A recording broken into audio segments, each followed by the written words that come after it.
gonna do? Grim. That's how it looks. I'll take Grim right now. I am the Grim Reaper. Bit grim. The bosses are good. And make it grim. A grim tale indeed. It's a little grim. Meaningless and grim. It's the grim.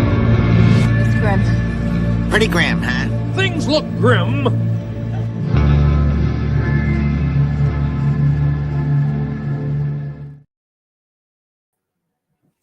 I like the intro, but there's that little bit where it's not quite right that annoys me every time. I'll probably make a game-specific intro for Fabula Ultima, since we will hopefully be playing it for a while, unless everyone hates it.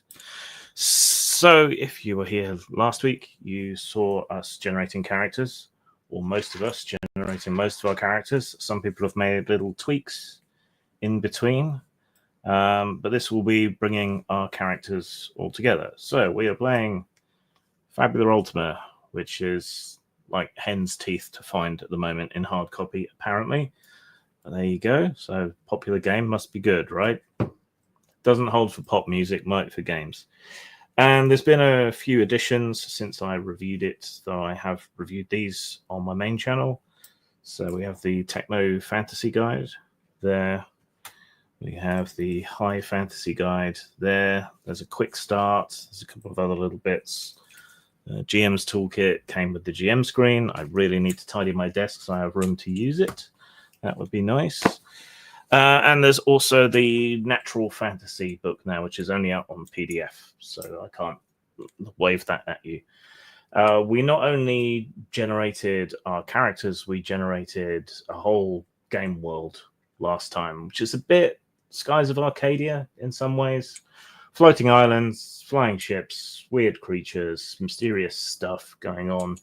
We're going to play this as more of an episodic game, so it's more sort of mission-oriented. And because we're doing a campaign, there isn't a huge rush to bring everything to a climax perfectly at the end of a session. So it should be a little bit different. Quickly to go over the rules. I won't need to do this when we are playing it regularly, but let's go through it now. When you make a check, you take a pair of dice from two stats, say a d4 and a d6, and you roll them and you add them together. So 4 plus 2, 6. That's a pretty shit roll. That wouldn't even succeed on an easy task. Right, so difficulties typically range from 7 to 16, from easy to very hard. There can be situational modifiers as well, which can be plus or minus 2 for the most part. If you fail, you can ask me as the Games Master, I want to succeed, but at a cost. And the Games Master can then offer you a cost, which you can accept or deny. Fumbles are always fumbles, and you can't really recover from those. So if you take a shot at an enemy and you miss, but like it's super important or they're going to slaughter all your friends, you can say, can I win at a cost?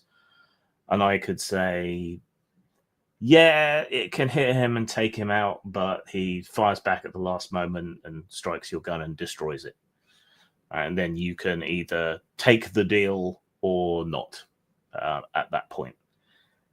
Please don't overuse that while we're playing, because it puts a lot of cognitive load on the Games Master if he has to come up with deals every 5 minutes, which is, a problem. Or alternatively, you could offer a deal when you do that, and then I could decide whether I'm going to accept it or not. Besides the stats and the special abilities, so it's a pretty loosey-goosey game overall, you should have traits that describe your character as well. And these are more wibbly-wobbly. Say if you have a background that you are a cook and you're making a meal or you're trying to put on a feast for someone, then you can re-roll dice by spending a Fabula point, which are like luck points or story points or whatever. And provided it fits one of your traits, like the fact that you're a cook or whatever, that then means you can re-roll. So that's how the traits are used. They allow you to spend Fabula points to do stuff, so long as it fits your background. You develop bonds with other characters, and those can be used to increase the total score on your roll. So you can spend 1 Fabula point to add the strength of your bond with someone to the result, if it applies. You can also invoke you want to reduce your totals and force yourself to fail in order to get a Fabula point. So if you have a bond with an enemy and you really, really hate them, and it would cause you to fail if you reduced your roll by a number of points equal to your bond, you could say, okay, I want to do that because I need a Fabula point and I'm not going to beat him in this scenario anyway. But then it represents your character doing something dumb or stupid or letting their emotions get in the way. So you can use it as a bonus or a penalty with your allies or with enemies that you formed bonds with, and so on. And there might be repeated villains, so that always works. When you make checks as a group, it's made by a designated leader. Everyone else makes the same roll with a difficulty of 10, and each successful check that they make adds 1 to the leader's check.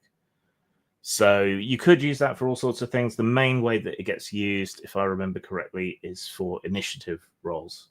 And then you act as a group, swapping in and out in order with the enemies. I think I will have to double check that once we get into a fight. And you roll your 2 dice. If they both come up the same number and total 6 or higher, then the check automatically succeeds and you get opportunity. I think that's right. It might be 6 on each dice. So having a d4 would mean you can't. But I think it's likely the total, but I will check. When you fumble, that's when you roll double 1, you get a Fabula point and your enemy gets an opportunity. So you might overextend yourself. There's a list of things I can choose from, or I can make something up to have the enemy exploit the opportunity. If the enemy provides you an opportunity, you can do stuff as well. It's fairly open. Like advantage, like a bonus to your next attack. You can make them dazed, shaken, slowed, weak, or some other condition that makes sense. You can create or add to an emotional bond to someone. You might make a social faux pas. You could force them to owe you a favor. Stuff like that. Gather information, all kinds of stuff. Well, if it comes to it, we'll go through the list until we get used to it. It uses clocks. Yay, like Apocalypse World, boo. Those are for doing longer tasks. So you set a number of segments to the clock, and then through every time period, you can make a skill roll. And depending what you roll, you might fill in 1 or more or not of the dots, or you might screw up, in which case something else happens. So that's just a way of tracking long-term stuff. So in combat, it's Dex plus Insight. Rolled initiative as a group check to see which side acts first. The difficulty being the highest initiative amongst the enemies. And you switch back and forth between winners and losers of initiative until everyone's taken a turn and a single action, and then that ends the round. When you do damage, you take the highest roll on whichever of the dice you rolled and you add the number, and that comes off hit points. So that's perfectly simple. When you're reduced to 0 health, you can choose to sacrifice yourself, or you can surrender. You can sacrifice yourself if certain criteria are met. So there must be a villain present. Your sacrifice would benefit someone you're bonded to. Your sacrifice would make the world a better place. And you then get a heroic demise that changes something important about the game world. So it's a way of snatching victory from the jaws of defeat. If you choose to surrender, then by the book, I can't kill you. But there will be a story consequence to surrendering. Surrendering gets you 2 Fabula points. So it encourages you to surrender and survive and come back. Surrendering, however, allows you to regain hit points equal to your crisis score. Your crisis score is half your main hit points. So That lets you bump back up. You get a minor action and a normal action every turn. You have Fabula points. Everyone starts with 1 Fabula point at the start of the session. You get 1 for every fumble you make. You get 1 every time a villain enters the scene. You get 2 for surrendering, and you can get 1 for creating a failure against someone you have a bond with. You can also spend Fabula points to alter the story by adding to existing elements. Again, don't abuse that, please, because again, lots of cognitive load for the games master to deal with. You can use them to add or take away your bond strength from rolls. You can re-roll a dice if one of your traits applies, or there are certain skills and abilities and so on that require Fabula points.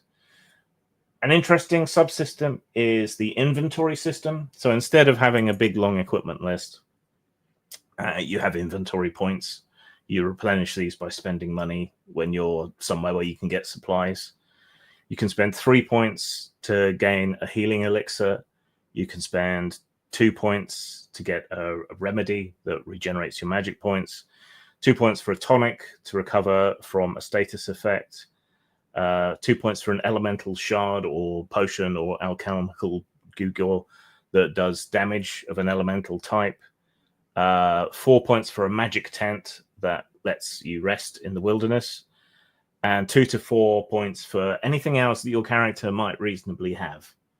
So if someone, for example, was a Taoist alchemist, just pulling that out of my ass, then they're quite likely to have explosives on them. So if you suddenly find yourselves in the need of blowing stuff up, and no one's explicitly got explosives on their character sheets, even though the sort of alchemist types do, but you could spend 2 to 4 points to have the explosives necessary. Yeah, come on, I know you're holding. Where's the plastique? All right, it was under my hat. Things like that. There are travel rules which are similar to the ones we had in the other game, Ryotama. But I will probably generally be rolling ahead of time for those. Magic-wise, you have spells, which are set effects that do certain things, like firebolts or whatever. But if you're a magician, generally speaking, you also get a ritual skill, which lets you take time and do stuff that fits whatever form of magic you have. So if you're an elementalist and you want to set fire to something, you know, you could either fire a firebolt into it, or you could do a ritual to create a rapid spreading fire that burns down a whole settlement or whatever. Right, I think that's everything for the recap. I will bring in everyone else and I will shut up for a bit now.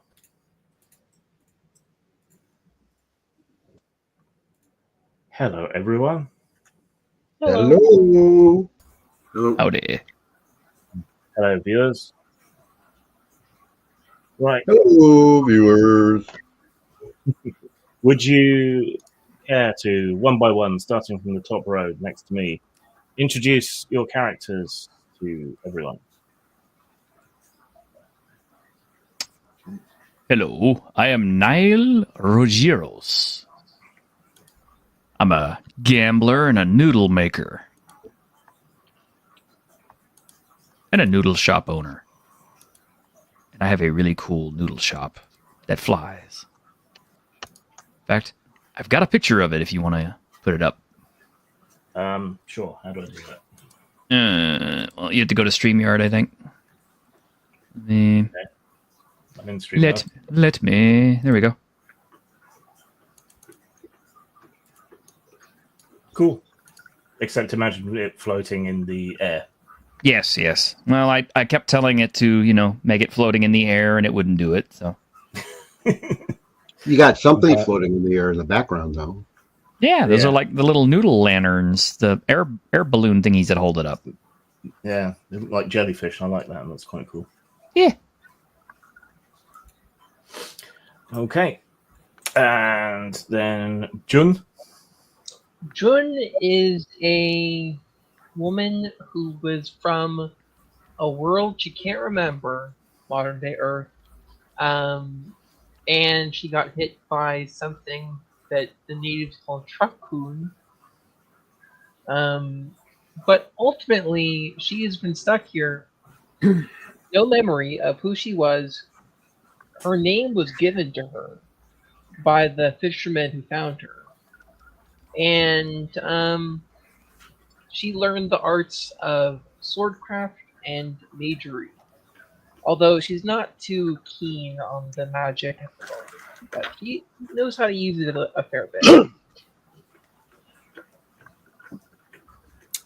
Okay. And then Devlin. You're muted. Be less muted.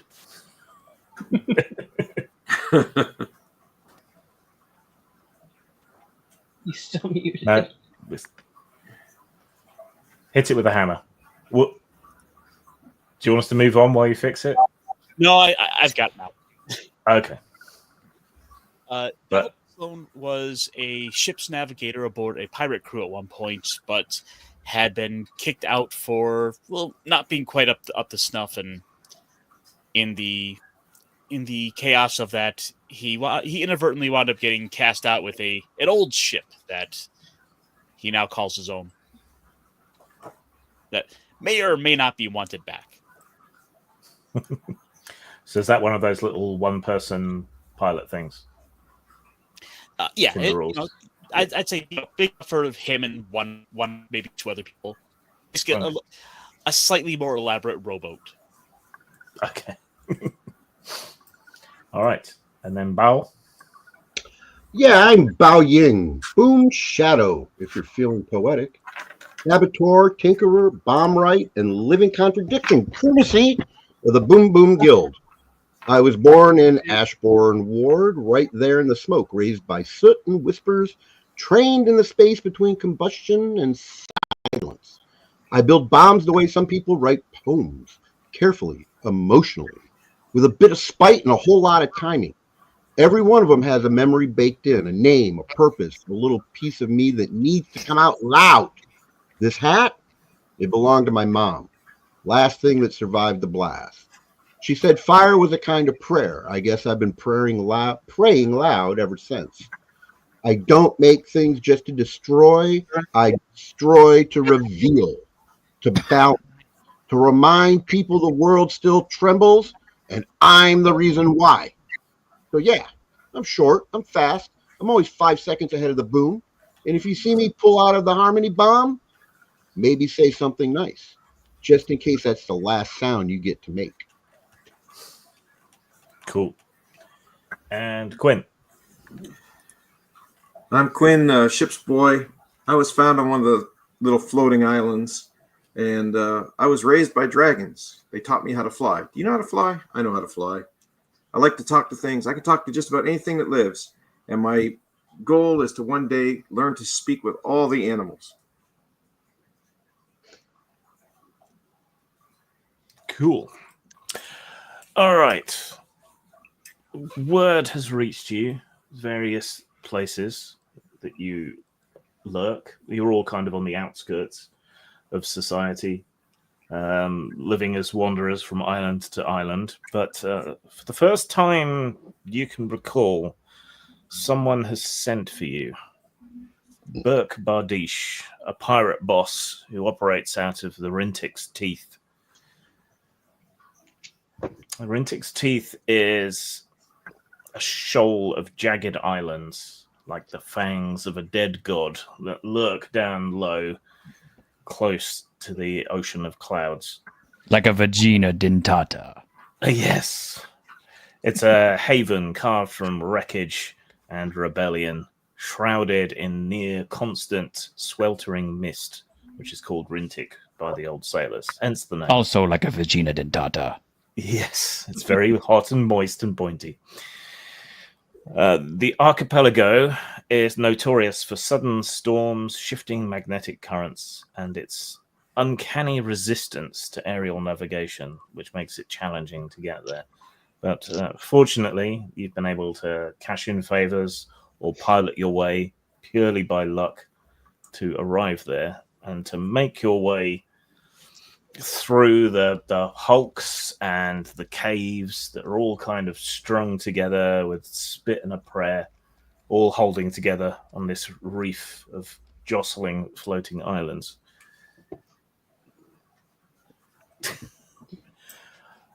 T-shirt. I run tabletopless. Vagina jokes are not going to throw me off. Okay. If actual vaginas can't, then Point. You've got to do better to really snatch those good jokes out. I know. We're just lubricating things up for the game, you know. But we only have a certain time slot here, so I mean, you know, I don't think we'll have a Keep problem it- filling it. keep it in your pants. I mean, yes. Let's get down to the clitoris of it. I mean, the bits and pieces of it. Okay, roll to find the clitoris. Difficulty 17. All right. So Burke Bardiche lives right out on one of the furthest islands, furthest away from the main docks and everything, because of course he does, because it's not terribly convenient. You've been given a time to meet him, and so you find yourselves, though not necessarily familiar with each other, all making your way through the tunnels and walkways at about the same time. You sort of come together in a loose sort of group as you make your way through the lantern-lit passageways. And it seems fairly obvious that you're all here for the same thing. So does anyone want to make introductions in character to each other? Or what? Niall's just busy trading his cards between one hand and the other, just kind of like shuffling between them, kind of nodding at everybody, giving him that roguish smile. I'm sure not one of you is questioning why I brought us all together today. No, I'm not. I'm just here to use my blades and my magic. That's all I'm here for. Though I will thank you kindly for the drinks. They were most considerate of you. And the noodles. Thank you, You're Neil. drinking in an alley? Wait a minute. I'm confused. I found a drink somewhere. Sochu tents? They have Sochu tents along the streetway? Yes.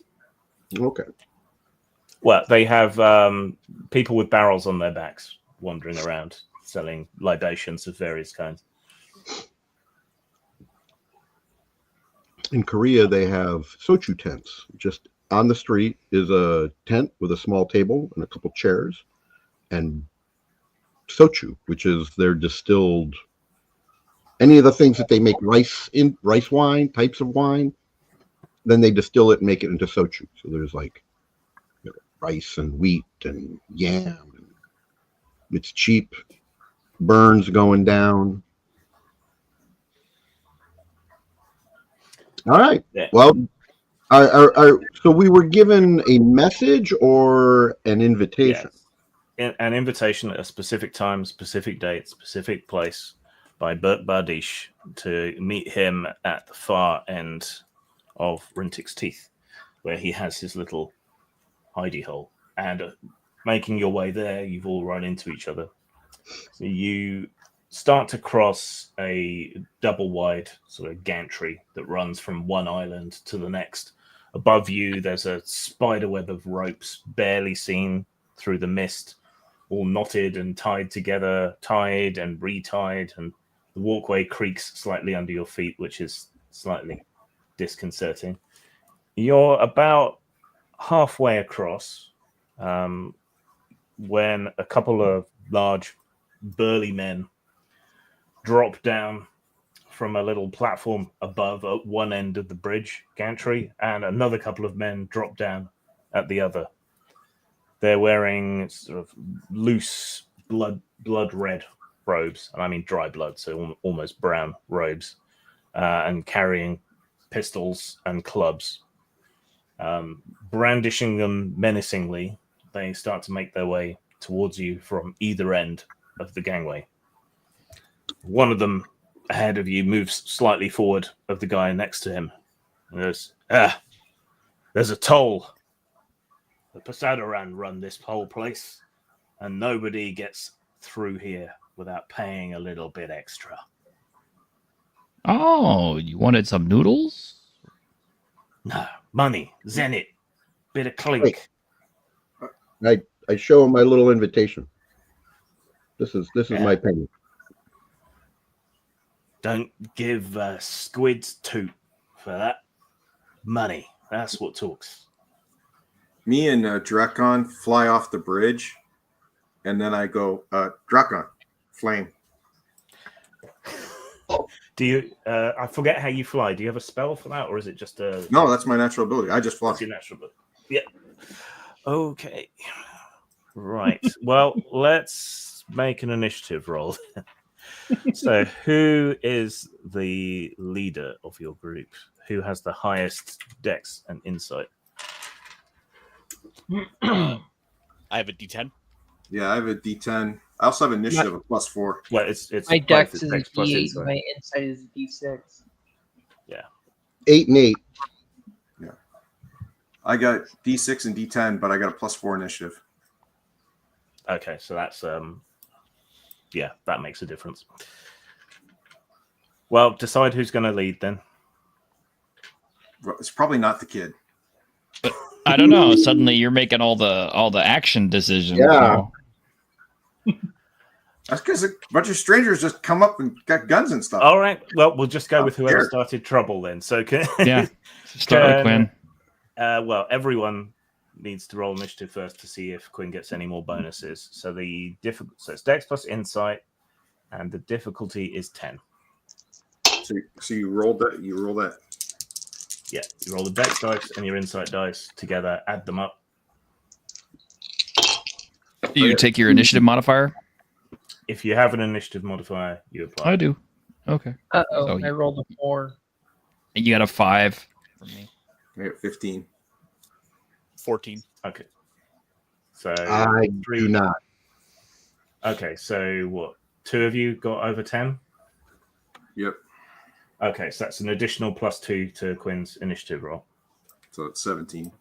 17. Okay, and their initiative is 10. But it only determines who goes first. So I think since Quinn said what he was doing, he should probably go first. So surprising and horrifying, the thugs and your new compatriots who haven't met you before in equal measure, you hurl yourself over the side of the gangway and just float there, whizzing around, and you command, what's his name? Drakon. And command Drakon to flame. And it flaps his wings, inhales deeply so his chest is all puffed out, and then goes and vomits a stream of fire at one of these men. Okay, so we need to make an attack roll for him. I assume it's just roll the dice. The what it says for the attack. Yeah, it should tell you which dice Yeah. is the attack. Yeah. So it's might and might +3. So he's got I rolled a 12 and an 8 +3 is like 23. 23, yeah. So which is the highest dice roll? The 12. Okay, so that's 12. And what's the bonus to damage with his fire breath? 10. Okay. So that's 22 damage to one of the thugs.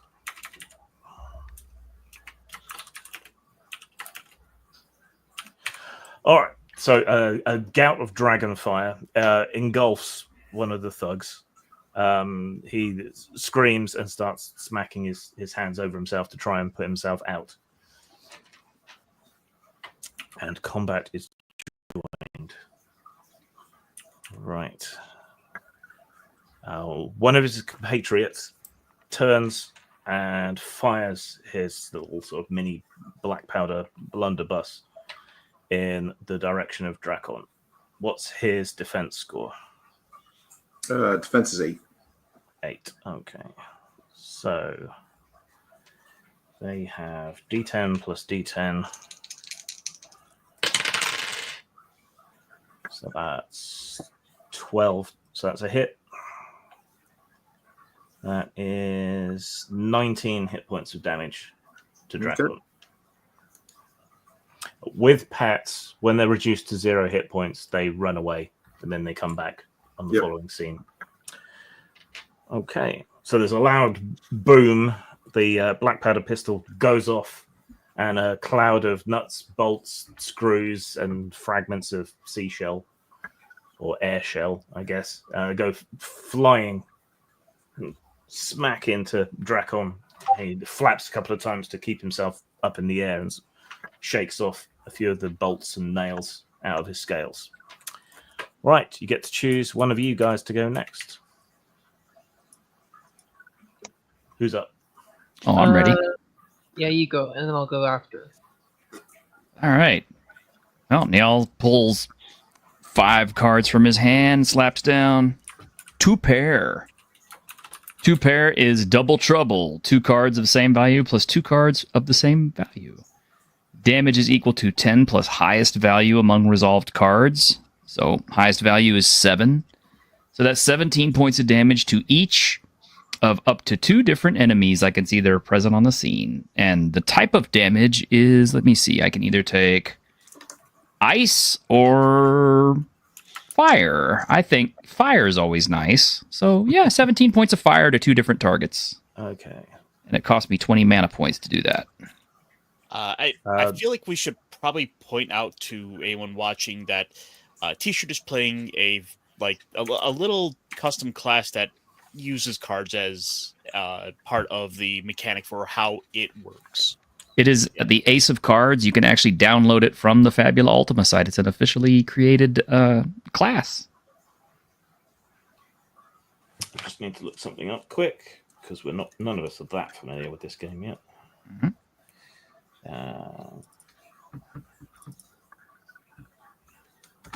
I like this game.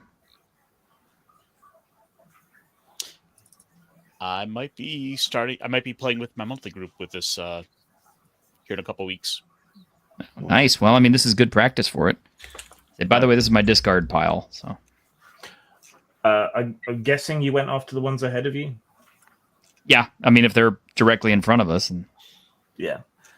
So yeah, you flip a few cards into the air and fan them out towards them, and bolts of fire flame out from the cards and strike both the thugs. One of them who'd just finished putting out his burning jacket when you set him alight again. He's having a bad day. I should have iced him, I suppose, but oh well.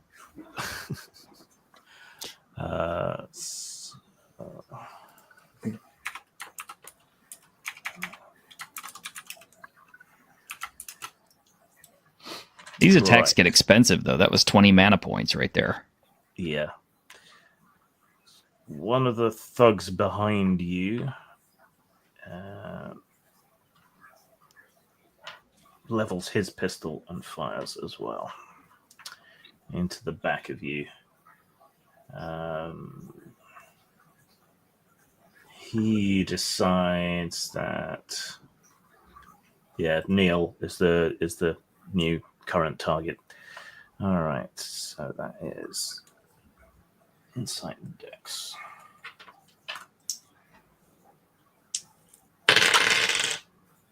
What's Neil's defense? 8. Okay, that is a hit. That is 11 points of damage. Ouchie. So yeah. In that case, I would like to use my crossfire ability.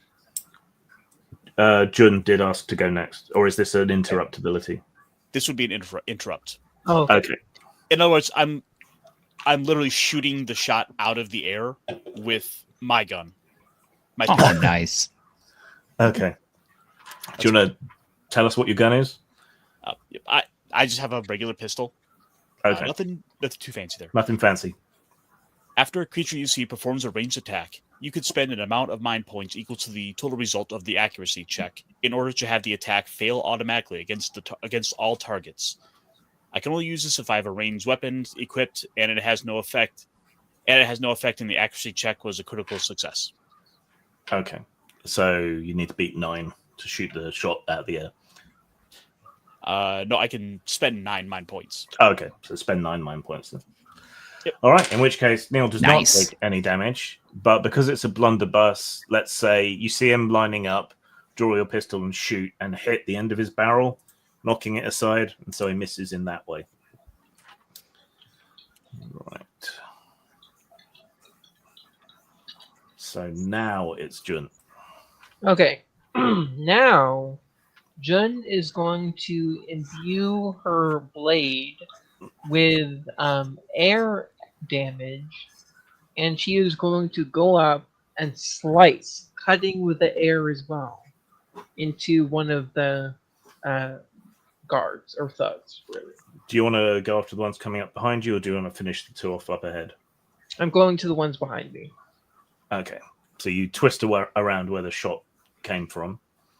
Mhm. One guy is sort of leaning to the side, holding his pistol, which now has a dent in it. The other one is cocking the hammer back on his one. So you come dashing towards them, make your attack. Okay. Defense is 9. Okay. Defense is 9. Says if you imbue weapon with elemental energy, choose the damage type until the spell ends. All damage dealt by the weapon becomes the chosen weapon damage type. If you have that weapon equipped while you cast a spell, you may perform a free attack with it as part of the same action. The Yeah. spell can only be cast on a weapon equipped by wound. Okay. So with my bronze sword, because of course it's bronze. Because they're always bronze to start with. Yeah. Let's see. So I roll might or dex. Yeah, whatever the weapon dice is, it should tell you might plus might or might plus dex. Melee weapons is often might plus might, but it might be different for you. I don't know. Let me double check. Sorry about the delay, everyone. It's fine. It might be It on is the GM screen. Just reloading my hand. Equipment. You need to get a special deck with like some hot anime girls on it or something. I mean, well, it wouldn't really matter because it's all just number value cards, no face cards in this deck. Yeah, but it would be thematic. Bronze sword, True. dex plus might plus 1. Or you could get like an anime tarot deck. Yeah. I thought about a tarot deck. I really did. Number distribution would be different. Yeah, so dex plus might plus 1. Dex plus might plus 1. For me? Yes. Oh, And okay. damage Dex is plus HR might. plus 6. Thank you. Dex plus might plus 1. So D8 and D10. Where's my D10? Here's my D10.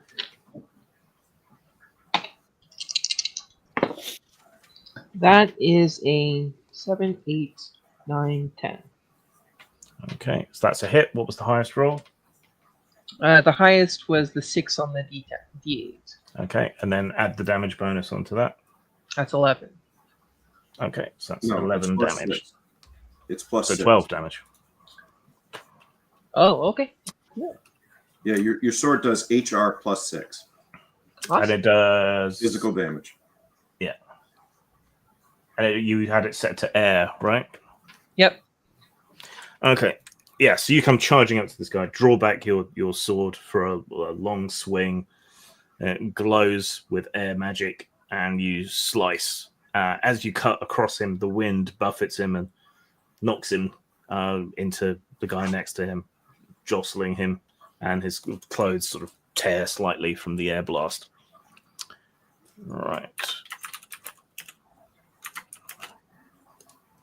Can I spend a Fabula point to have the air buffeting cause him to drop off the edge? That's kind of extreme. Okay, no, I won't do it if it's too extreme. I just thought it'd be funny if that worked out that way. Yeah. Well, if there's a series of these walkways and we're in the middle of one of them, it stands a reason he could fall onto one just beneath us. That's what I was thinking.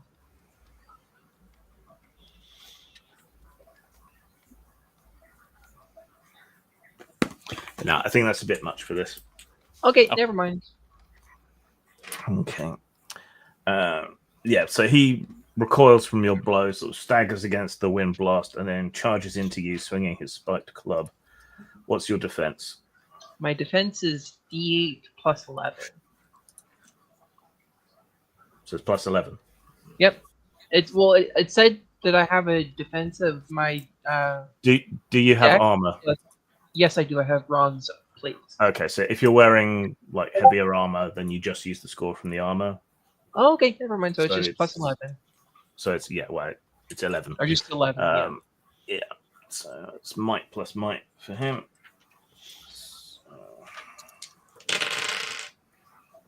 That's a miss. Yeah, he's still staggered from the wind, swings out with the club, you duck under it, and it swings over the top of your head, leaving him even more unbalanced. So that just leaves... no, sorry, that was Devlin and Bao haven't gone yet. Correct. So who wants to go next? I can. Devlin is going to turn and fire on the guy whose shot he had stopped before, the one that had targeted Niall. Yep. Okay. And I'm assuming we're not going to have to make me do stop and reload. No. Okay. All right. Not that kind of game.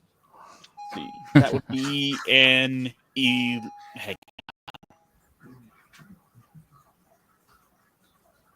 bullet delivery. That would be an 11. Somebody's going nuts with that doorbell. It is my nephew. He's obsessed with pressing the doorbell. Okay, that's a hit. Take the highest roll of the 2 dice and add the damage bonus and tell me what it is. Let's see, 6 and 8. 14. 14. Okay. All right. So you follow up with a second shot, a glancing blow across his arm just above from where the pistol is. Right. And they've all gone, I think, which means I still have to go. Yeah. Yeah. All right. Well, since we went straight to fire, I'm going to grab a dragon's napalm. All right. Give me a quick area update. Okay, so you guys started in the middle of this gangway when these guys dropped down from either side. Mm-hmm. Neither of the 2 sets of thugs have really moved, other than sort of staggering back and forth and being on fire. But Jun has closed the gap between her and the thugs at the rear, and so is in sort of melee range with them. And Quinn is floating and flying off the side of the gangway. Okay, which side of the gangway is on fire? Where people are on fire? The people are on fire at the end in the direction to which you are heading. Oh. Well, yeah, I don't want to... So, the direction we're heading, there's one person on fire. Is there another person who's not on fire? They're both smoldering, smoking. They're both somewhat on fire. All right. Well, this is damage, fire, area of effect, status on a success. Target gains the burning condition. Effect lasts for 1d4 rounds. Mm-hmm. So I have to hit them with my... Is that going to be Dex and Insight because it's ranged? Probably Dex and Insight, yeah. All right. And then so that's a 12. Okay. So, yeah, it flies over and smashes on the ground between them and explodes outwards in fire. So how much damage does it do? That I don't know. Where'd that didn't... You're an artificer, aren't you? Yeah, I think it's just 1d6. It's usually not random damage, so that means... Oh, right. No, that's the... Let me look at the... Shit, where did I put that? Tinkerer, isn't it? Yeah, alchemy. Here we go, yeah. So it can be like 20... There's the Tinkerer effect. Yeah, so if you spend 5 inventory points, then you roll 4 d20s and assign 1 to target and 1 to effect. Well, how do I create set things? Okay, so the inventory actions are for rapidly crafting things with powerful but unpredictable effects. Well, I sent you a list of things that I wanted to have in advance that were like, these were the things that I knew how to make. Okay, well, let's go with a basic effect then. All right. With Yeah, that makes sense. Because I'm just starting out. Yeah. So whatever, like a basic fire. Yeah. Okay, roll 2 d20s. Bruh. Oh, of course I put those away.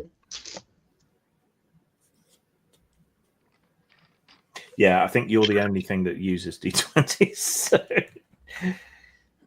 Interesting. Okay, 2 d20s, 14 and 3. Okay.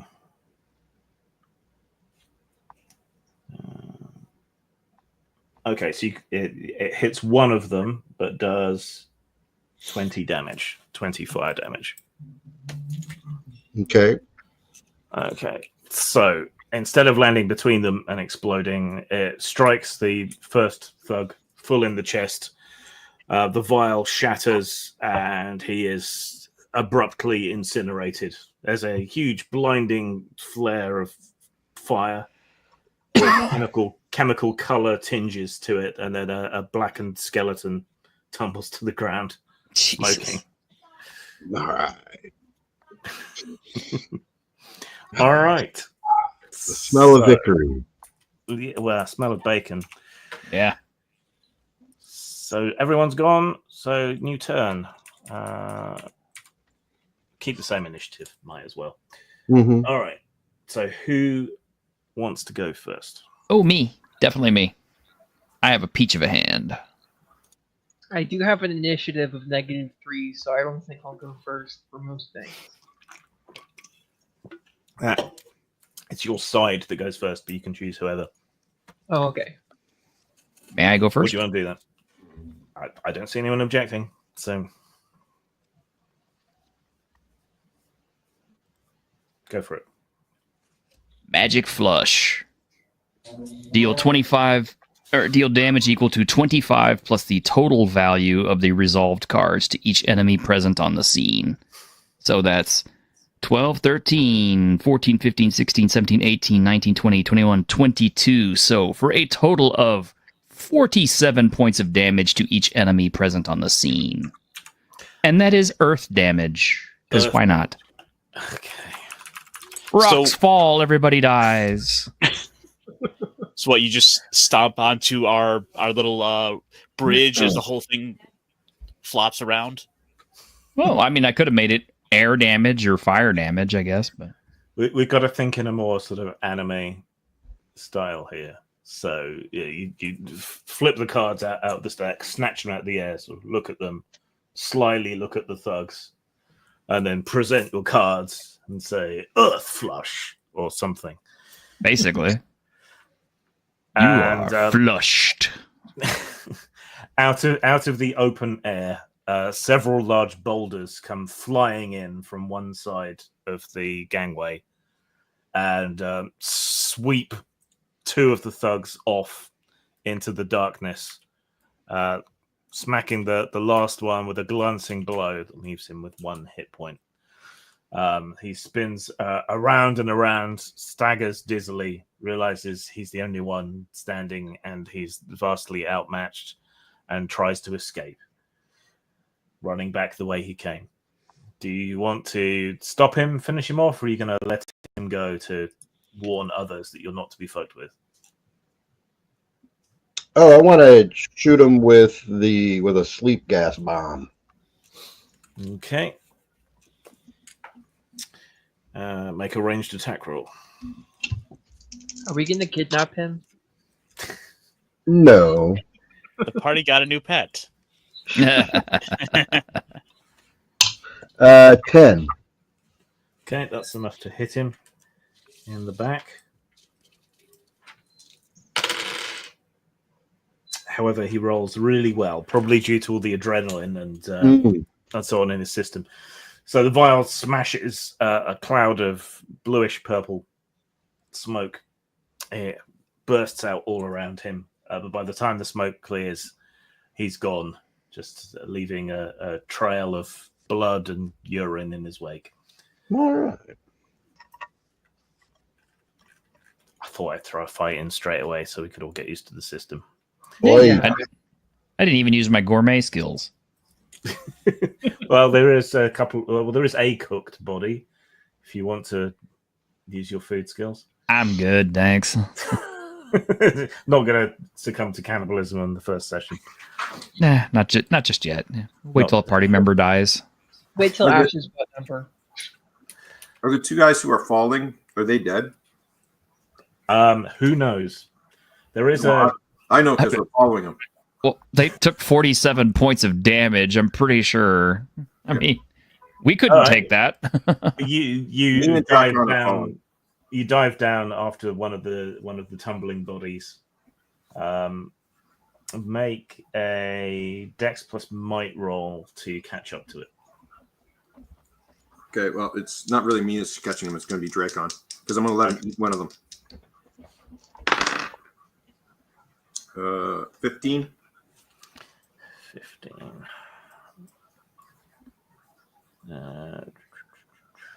Yeah, good enough. All right, so he stoops and dives down through the air, disappearing with a little puff of moisture into the cloud banks that aren't that far below from this place, and then a short time later reemerges carrying an arm. Yeah, I gotta let Dracon have something to eat. So Yeah. All right. Nice not wanting it. Dracon flaps over, perches on one of the wooden piles at the end of the walkway, and you all watch in fascination and horror as he bites down on the bloodied stump at one end of the arm and then proceeds to wolf the whole thing down like an anaconda swallowing a particularly long pig.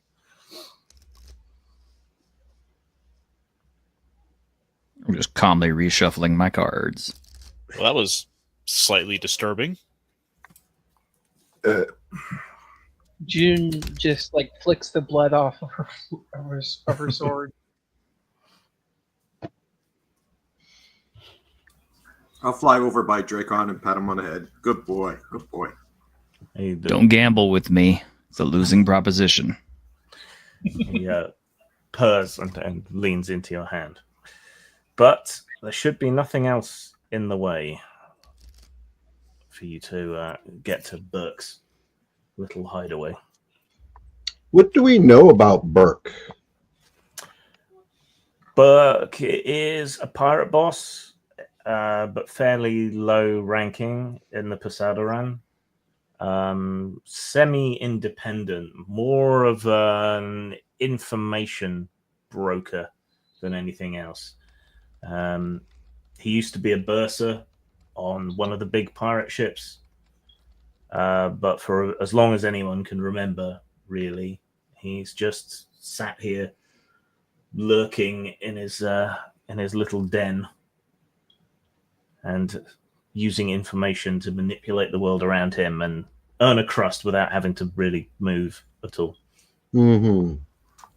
Also, he never got over the fact that he used to steal corpses and sell them to doctors. Possibly. All right. So you finish crossing. This is the last and smallest island in the archipelago.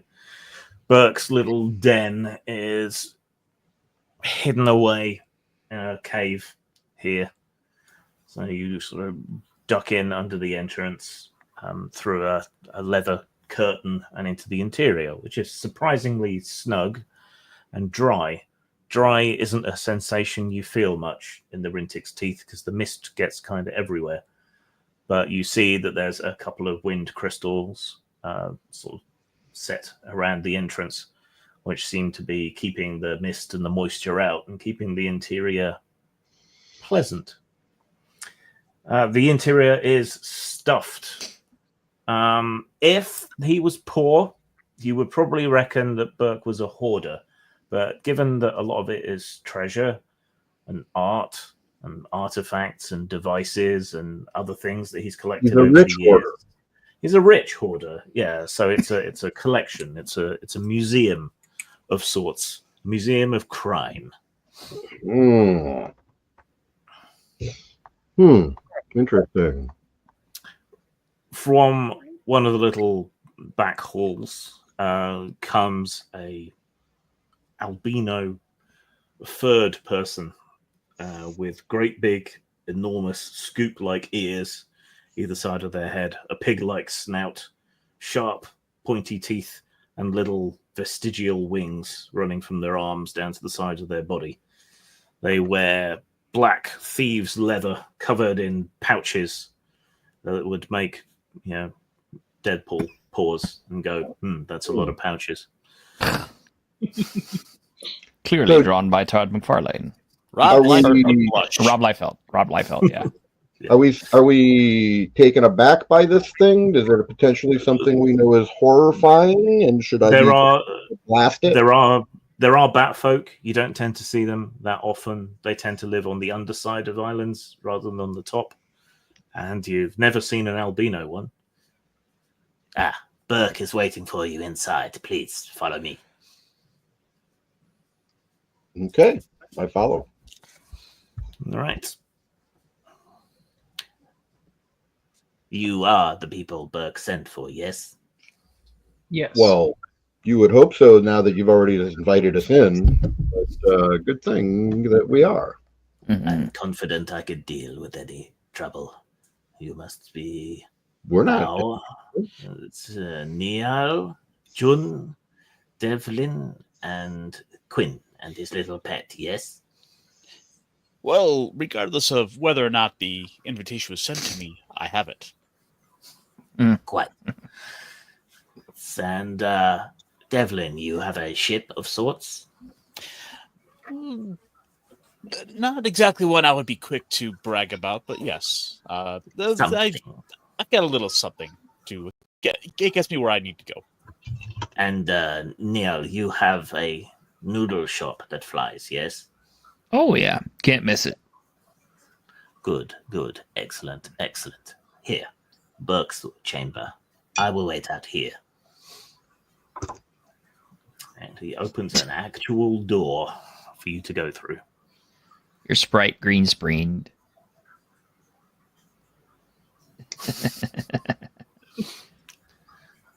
Right. Jun enters through the door. Is that MP juice? Inside is a rough-hewn cave, but the floor is piled high with carpets.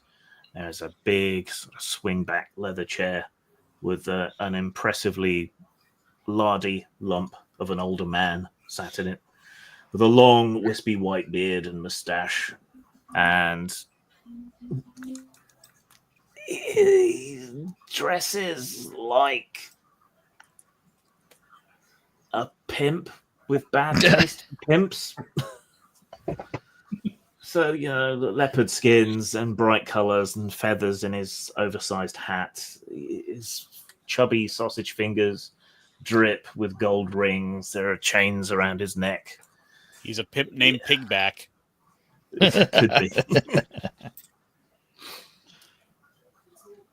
Hello, come in, sit down. There's no chairs, but the floor will do. Okay, I sit down. Any trouble? What do you mean? Getting here. You've been expecting trouble? There's always trouble.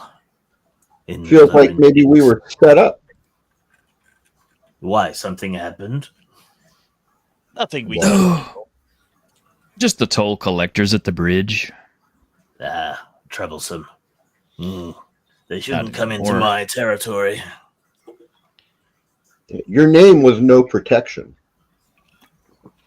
Well, we will have to do something about that, shan't we? Consider it a courtesy of us to have dealt with that riffraff for you.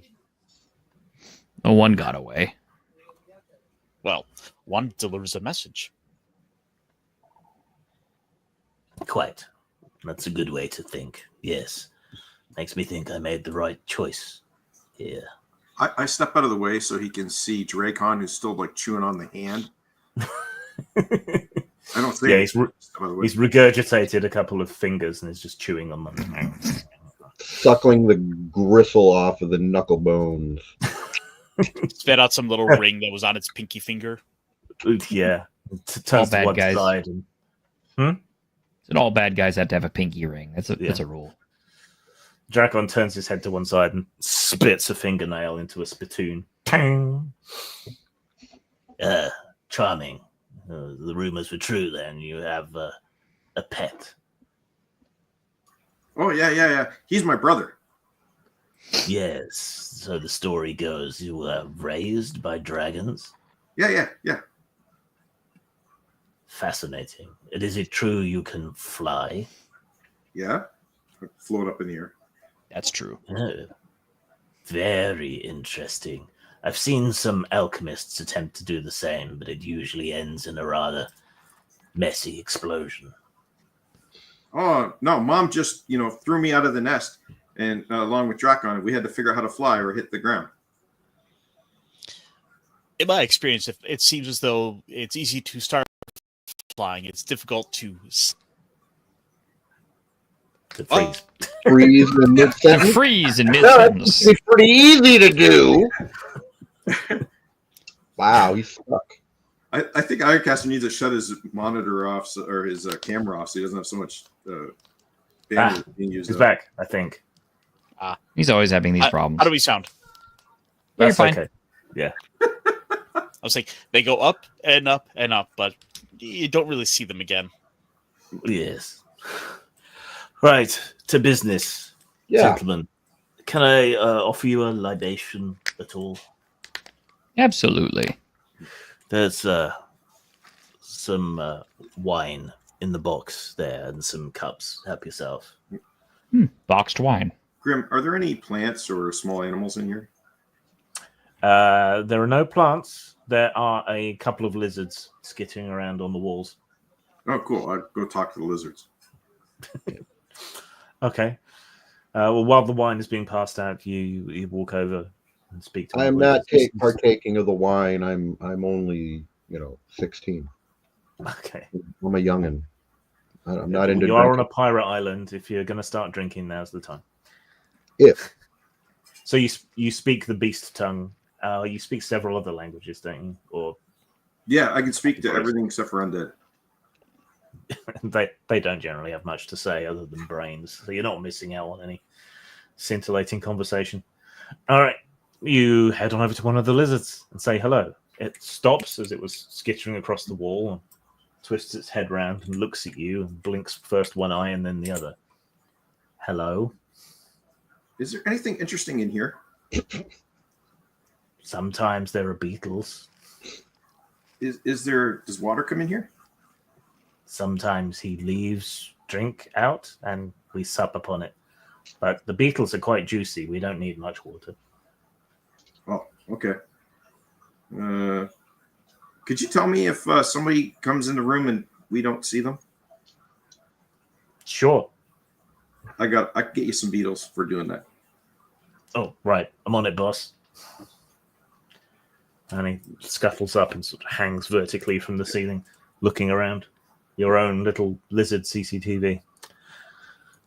All right. The wine is passed around. It's, well, as far as any of you know, it's good wine. You assume it is. It's probably been stolen from somewhere wealthy. So, that's pretty good. Right. As I said, to business. There is a shogunate outpost and has drifted into our area of influence. It's not something I particularly like having close to us. Who are they? The Shogunate, they are an empire in the sway of their own hubris and What's dead hubris? minds that came before. Is this going to be one of those nested explanation things? Hubris is overconfidence in one's own abilities, the consideration that one is invulnerable, unassailable. Oh, so But, like adult dragons. Okay, I get it. Thank you. Kind of like Yes. me, except it's true. quite. Well, we shall see about that. Anyway, this outpost, we would have dealt with it already, save that a new ship arrived there not so long ago. So we didn't particularly want to attack. However, I have it on good authority that the crew of that ship fell ill, and the ship, being a plague hulk, has been left there, ripe for the picking, provided it's taken away before it's considered safe, before a new crew arrives. But it is at this outpost, and it would be wonderful if this ship were liberated. I don't. You see want us to go people steal a complaining- Shogunate ship, huh? Yes, Devlin, you were about to say something. I don't see too many people complaining about a missing plague ship too much. In fact, I think they'll be more than happy to see it disappear. Yes, of course, I also have it on good authority that it wasn't a plague at all, but that rather their food supplies were poisoned. Oh, dear. So there is no disease to be concerned about on your part. If you take the ship, you may keep it. What? Wait a minute. Why are you being so generous? Why? Wait a minute. The Shogunate. So what are the repercussions of stealing a Shogunate ship? The Shogunate will be rather upset with you, I would imagine. May try to reclaim it. That almost sounds exciting. Quite. Of course, you would owe me a few favors for such a big reward as a flying vessel of such modern vintage. Wait a minute. I know I'm just a kid, but that sounds like we're doing all the work, and then you're going to take some stuff from us. That's not fair. No. Oh. You will get the ship, and Yeah. you will owe But me we're some already getting the small ship. favors. But we're getting the ship. We're going to go get the ship. You're not Yes. doing shit all. I have told you where the ship is. I can Why don't you provide just fly you. over there and see the ship? I can provide you a magic compass, which will lead you to the outpost. I have the intelligence about the ship, and my agents poisoned the crew. Ooh. I have moved all of these pieces, including yourselves, into position. So now it is just up to you to bring the plan to full execution. Oh, I don't Well, I've know. always wanted a ship, and yeah, let's go get it. What kind of Yes. armament? You'll find out when you find out. Mr. Quinn, not everyone here can fly unassisted, and so a vessel is necessary, and a modern military vessel should be very useful to a young band of miscreants and pirates just setting out into the world, don't you think? I'm a legitimate noodle shop owner. I am not a Thank you. pirate. And I am a mere purveyor of information. I am a miscreant, though. So perhaps we have a similar sympathetic wavelength here. Think of the opportunity to make things explode, Mr. Bow. I am. That's exactly what I'm thinking about. Yes, quite. Aerial bombardment. Yes. Think of it. Please don't blow up our ship, though. If you blow up our prize, we don't have anything. The other way around. You're missing. No. Once you have the ship, then you do the aerial bombardments.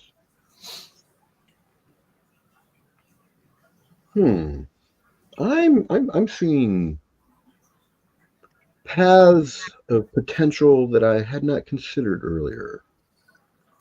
Aren't you like 16? I am, but that Yeah, but what does that have to do with art?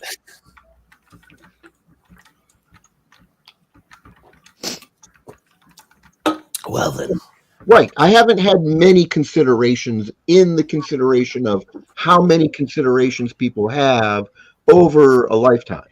So correct. I have not considered this before because there just hasn't been as many things to consider yet.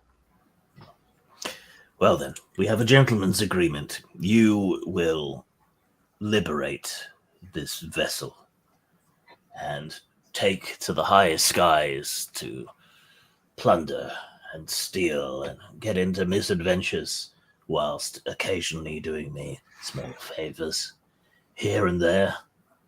And I will be rewarded by the fact that I gain new agents to operate for me out there in the mists and the clouds, and the Shogunate gets a little warning.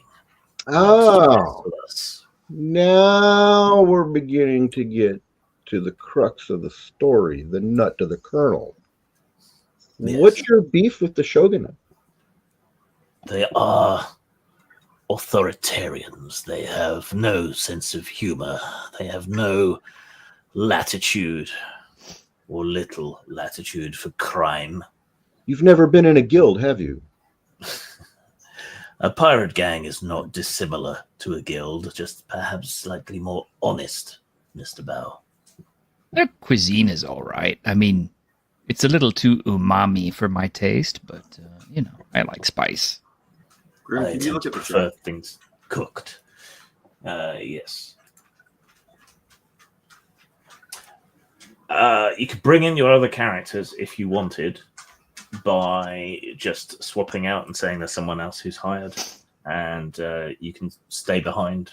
I'm just saying is, it sounds more like a job for Rowan this than the kid, and Yep. but it'd give you a good time to bring him in now. Yeah, So- if you want to swap out, you can.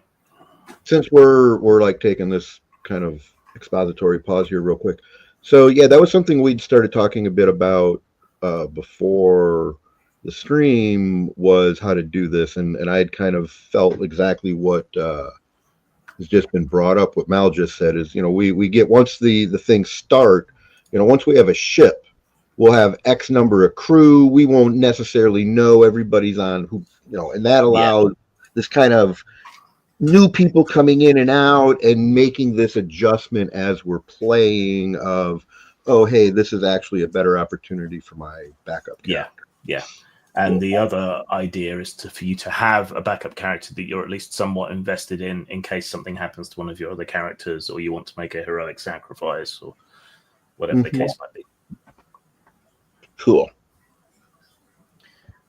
Right. So the boy will wait here with me. I wish to hear everything about flying, and I will send one of my low-level enforcers with you. He will meet you by your flying noodle shop and your other boat. His name is Rowan. You can't miss him. He's a large, older gentleman, and he has good reason to hate the Shogunate, so he will be a staunch ally, I'm sure. We have an agreement. Please finish your wine and depart. Now, boy, tell me about these dragons. Well, do we have a chance to rest? Yes. Let's Good. check the resting rules. You regain all your HP and MP, which is the main thing I'm after. But also, if we're resting inside of a settlement, I also gain ingredients. Right, resting in the wilderness? No. Resting in a settlement? While in a village, town, or city, characters must have access to one of the following: a room inside an inn, which will cost money, or hospitality from someone friendly, usually in exchange for help or money. Well, Burke can arrange rooms for you, but that will be an additional favor. Yeah, you can pick up ingredients. If anyone's used any inventory points, they can renew those.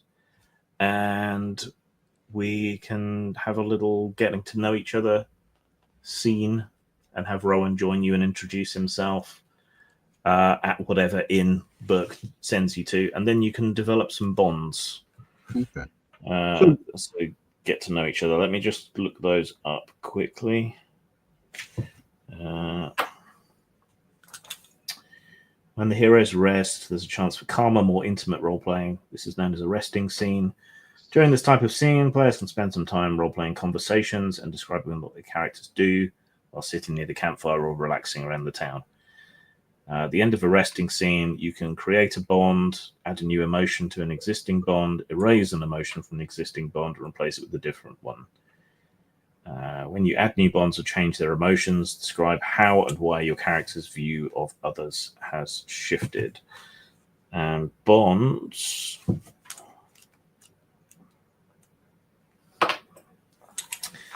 Okay, you can have up to 3 levels of bond with one person.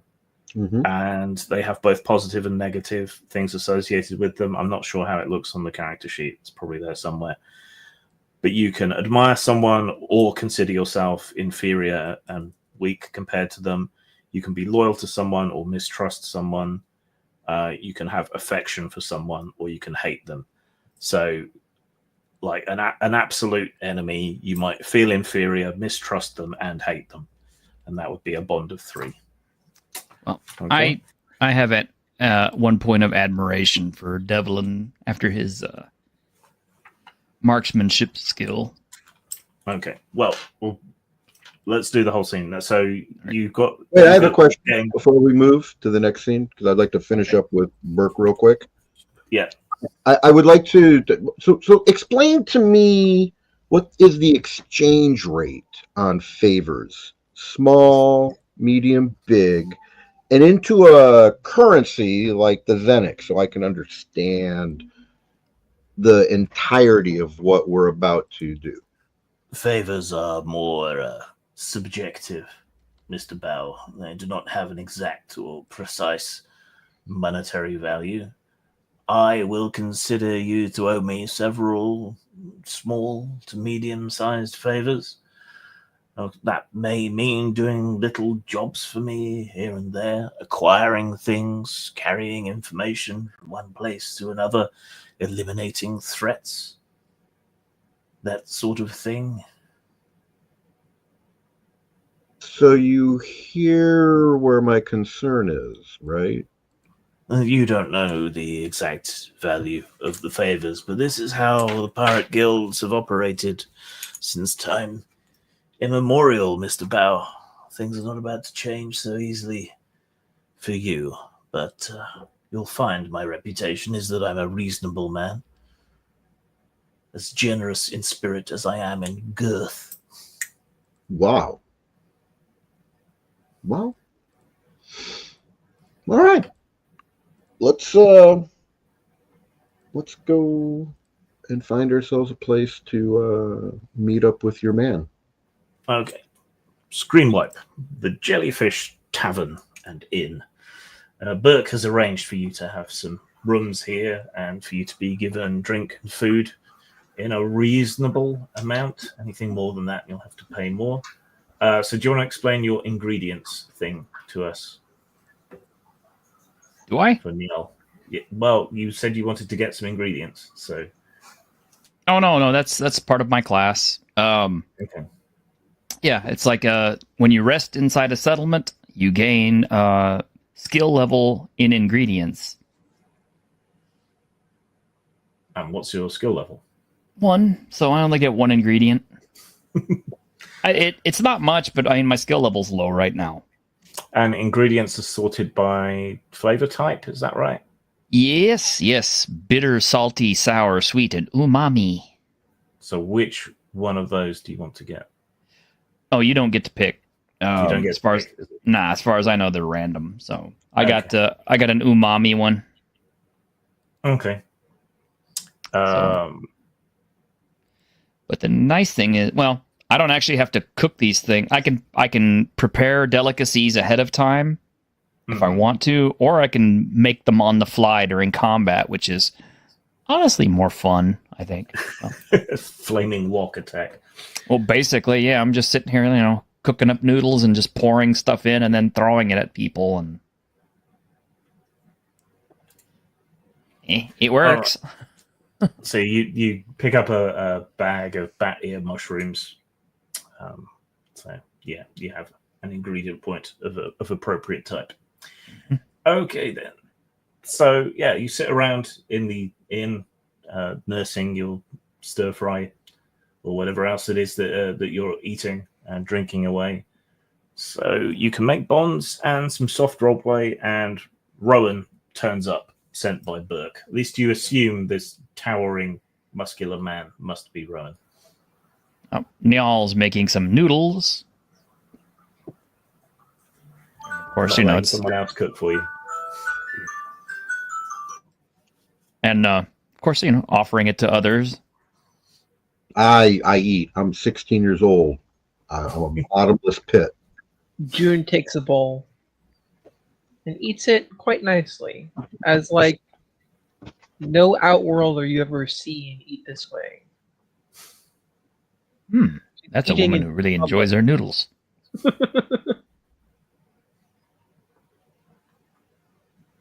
You're muted. Strangely, you came unplugged again, Ironcaster. No, Yeah, it's you're just muted, Bork. man. You're muted. I don't know why it keeps doing this. Okay. There you go. Oh, there you are.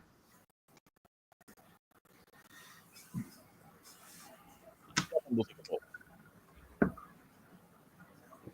Well, anybody who's watching Niall cook is basically his specialty is knife cut noodles. Okay. Wow. partic- Yum. You're This, right. this particular Warm, variety. soupy feelings, man.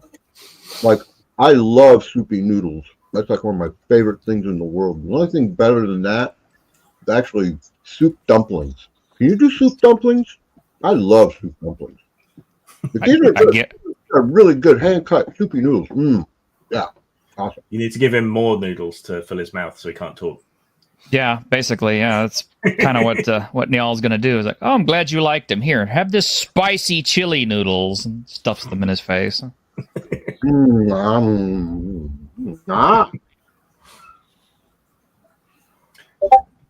Does anyone else want to talk? Soft RP? Do anything around the table? Does Rowan want to introduce himself? Yeah, the from outside, you guys hear a jet engine sound and a large crunch, and then a few minutes later, Rowan walks in.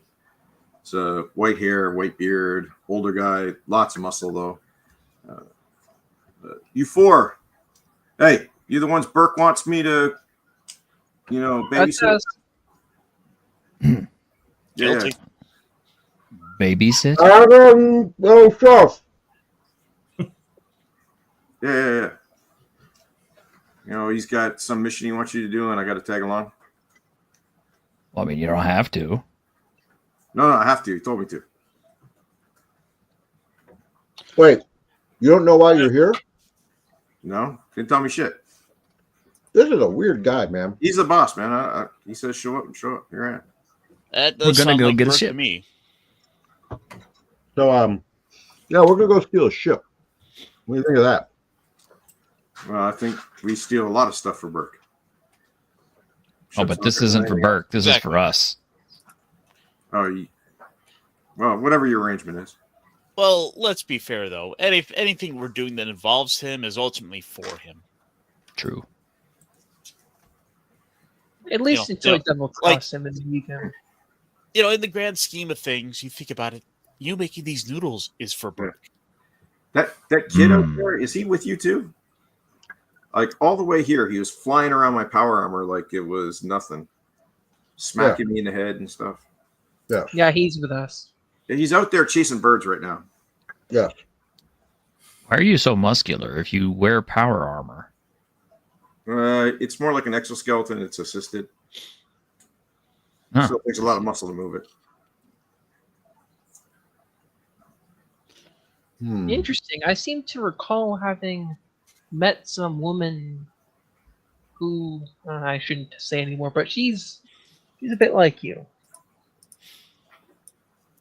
Okay. In So- the tech wise. Anyways.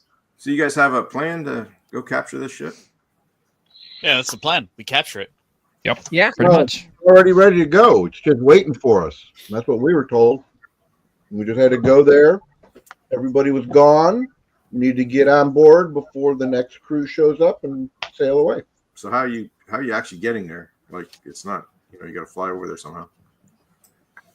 We have some You available transport. you guys like the kid? You just fly Now- around like that kid? I guess the question we should, if we were going to discuss this, if we want to get close to this ship, we got to make sure that we got to look into the security for just how tightly is this thing being guarded. And Well, it's a plague ship. Yes. still, these things usually have some sort of guards around them. They tend to not want people onto them. No, usually what they do with a plague ship is they make it anchor out into the middle of the bay or on the end of the pier. They don't guard them because what kind of idiot would want to go onto a plague ship? Yeah, they just park it right next to the nearest restaurant. Well, how far away did he say this thing was? He gave you guys the details, right? Nope, not me. He did give you the magic compass, which will point you Oh, right. to it. Who's got the magic compass? Right, so I've been thinking about this because it's a bit of a problem in a world made up of floating islands that are in constant motion. So how do you find your way anywhere? Yeah. So there are certain regions of the sky that are more permanent fixtures. Think like Jupiter's storms and whatever. But the other thing you can use to navigate is a magic compass. So you buy these as blanks, then you take some soil or a stone from whatever island you want it to point towards. You put that in the little slot, and from then on, it will point towards that island. So you can all be assumed to have a magic compass that points to your home where you came from. So we should be collecting soil from everywhere that we go so we know how to get back and forth and navigate. So instead Anywhere of you want to get being back to. charts of currents in the sky and the movement of the islands, you just use. So there's like got to be a side business in selling destination pieces of dirt. Yeah, and ripping people off by selling them pieces of dirt and rock that don't actually lead anywhere. Of course, the advantage is if you find like a super secret island, then if you're the only ones who have the compass, if you're the only ones who have the samples that lead there, unless someone stumbles on it by pure chance, they're not going to find it. So, Okay. Side quest. yeah. And I imagine I've spent too much time thinking about this, but I imagine that in ships, like in the navigators area where you normally have maps and things, I mean, you're still going to have charts because there are permanent or semi-permanent features in the skies. But you have like an apothecary's rack of little drawers full of all kinds of soil and rock samples. That's So, exactly right, we want to what go I- there, right? This drawer into the compass, and away you go. Very cool. So did he say how far away it was? You got Nope. a compass. Days travel. Compass can only give you bearing, and it can't tell you how far. Yeah, no, I was asking the characters. Yeah. So Would anyone have a problem if Devlin is holding onto the compass for this? Not at all. Not me. Okay. He's kind of built to be. He was made with the intention of being a navigator, so it just stands the reason that he would be holding on to that. Absolutely. It's like, bro, I'm going to have to insist that you stop asking us plot-related questions that we can't answer.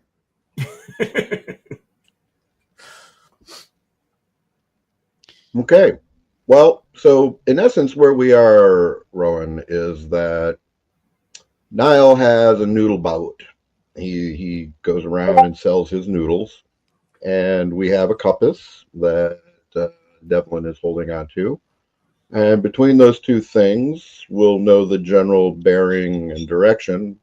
I don't know if it gives us elevation or not, but I'm sure once it starts spinning around, we'll know we're either on top of it or below it. So that's where we are.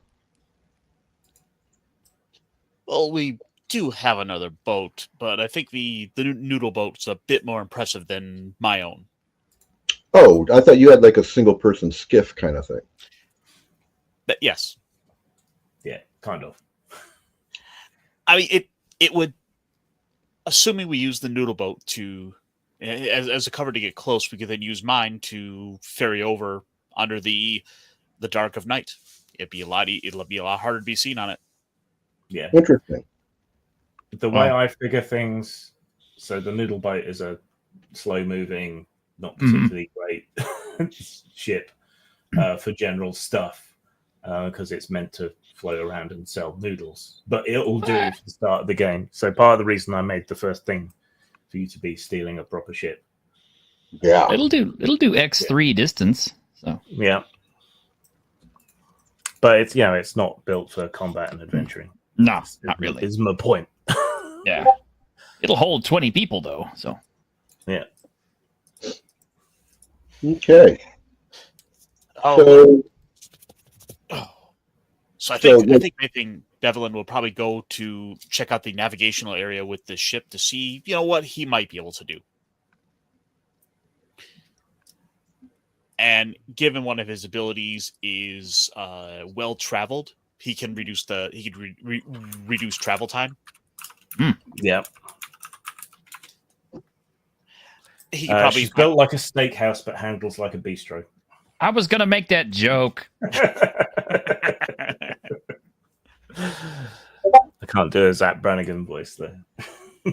It's a steakhouse, but it handles like a bistro. It's pretty good. All right. Well, I think that's as much as we're going to get out of this. So, having had a slap-up meal and a rest, everyone can have any hit points and magic points back that they spent. Yay! Yay! You got your ingredients. No one used any inventory points. Does anyone want to create bonds? You may create bonds with Burke if you want, since he's now your sponsor. I actually created a bond with Devlin of admiration and a bond with Bao of mistrust because the dude blows things up and he's 16 years old. These are not what I would call responsible combinations. Well, I'm going to develop a bond with Niall because I just stuffed my face with more noodles than I've ever had at one time. Full belly makes me feel good. So admiration? Yeah. I think Devlin might as well also have a bond of affection with Niall for the noodles. It's like, these are some good noodles. Thank you. All right. So, the following day, and no, I have no idea how day and night works when there's no actual solid planet. Somehow. But the following day... As far as we know, we've never gone all the way down. Nor all the way up. Right. Yeah. So you pile on board Neil's floating restaurant. Does it have a name? Yes. It's Neil's House of Noodles. Ah, very creative. I mean, that's just what I could come up with on the cuff. Does it have fake plastic food in all the windows? I mean, bowls of noodles. Yeah. I mean, everything is noodle themed on this. When I was stationed in Japan back in the late 80s, and the amazing replications of food, and you didn't need a menu. That was the whole deal. Is that you just knew what the food looked like because it was in the window. And you pointed to it. One of those. I imagine the whole place smells of the various broths and so on that you cook. Mm-hmm. Yeah. Is it like a central kitchen with like a bar around the outside? Maybe. Yeah, basically. There's like sitting areas on the outside and upper floors for actual internal dining, and my, of course, personal living quarters. Yeah. And it's held up in the air by some floating rocks underneath and by the big jellyfish-looking balloons, yeah? Yes, big jellyfish noodle-looking balloons. Okay. And you can steer either by propeller or flappy wings or other devices you can Propeller. It's a very discreet propeller system because All right. It's got little tassels hanging up. It's got little tassels hanging off the back that look like actual individual noodles as well. So when it spins, they're just you get this little spiral noodle noodles. streamer. Yeah. Everything is noodle themed on this. I mean, this is the loudest, most aggressively noodle ship ever. That's its big downfall. It's so easily recognizable. It's not disguisable at all. Yeah. Lots of red and gold decorations. Oh yeah, it's gaudy. It attracts the eye. I want people to be coming. Nudes by Niall. Yes, I thought about that actually. Nudes by Niall. Don't send Niall's nudes. We'll bring nudes to you. I should call our group the Ramen Raiders. Yes, we should. Right. Just change my name to Uzumaki. All right, let's experiment with clocks and with the travel rules, shall we? Good, because I can take advantage of both of those things. All right. So let's see. Travel. Just let me know how many travel rolls we make because I get ingredients for that. Okay. I guess I just pick them off the rocks as we go. I don't know. Does anyone have any other special rules that interact with travel rules? I do. I have well traveled, which will reduce the dice for travel rolls one size. Okay, cool. All right. And not that it matters too much, but I also will recover inventory points after every travel roll. Okay. So let's see. Not going to make it the most dangerous. You are leaving the dangerous area, which is Rintik's Teeth. But this is Borderland and it is pirate territory, so the threat level would normally be high. Your special ability reduces that die type by 1. So roll a d10, please. 2. Okay. No discoveries, no danger. And now make a piloting roll.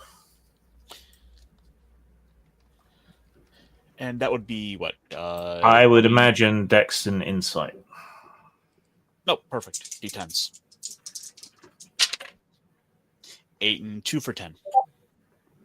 Okay. 1 sec.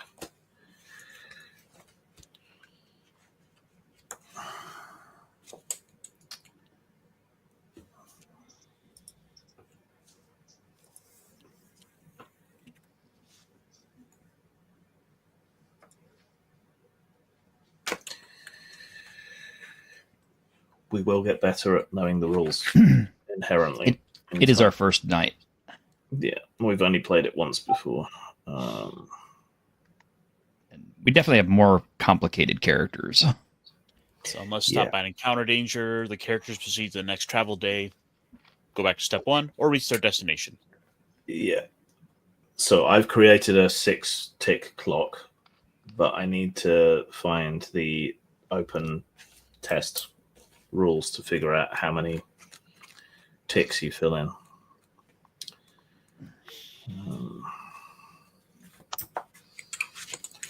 Maybe it's in the contents.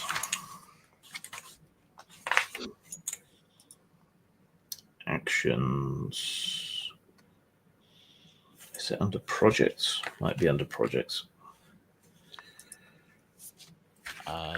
Maybe page 111 for danger clocks. Maybe, yeah.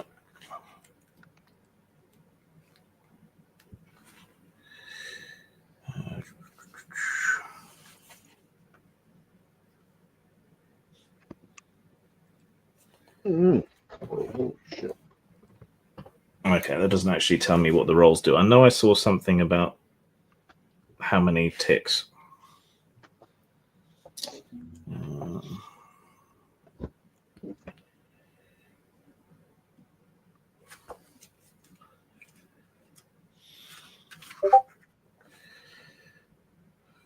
Points, character level, checks.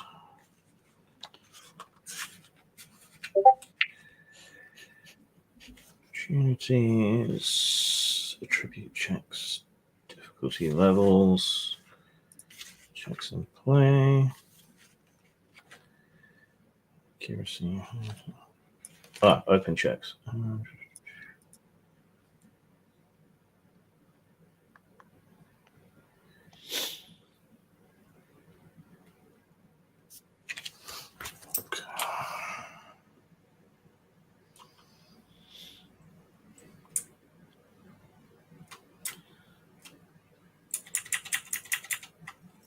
Okay, so difficulty is going to be normal, which is 10. So you rolled a 10. Yep.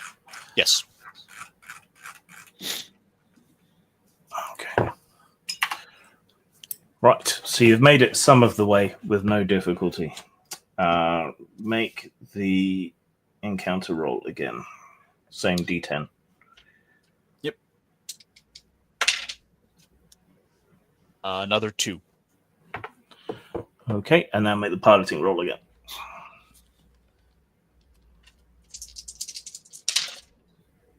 Let's see, 6 and 8 for 14. Okay, that's high enough to take 2 ticks off. So you managed to maneuver the restaurant into a nice, fast airstream, taking you the right way.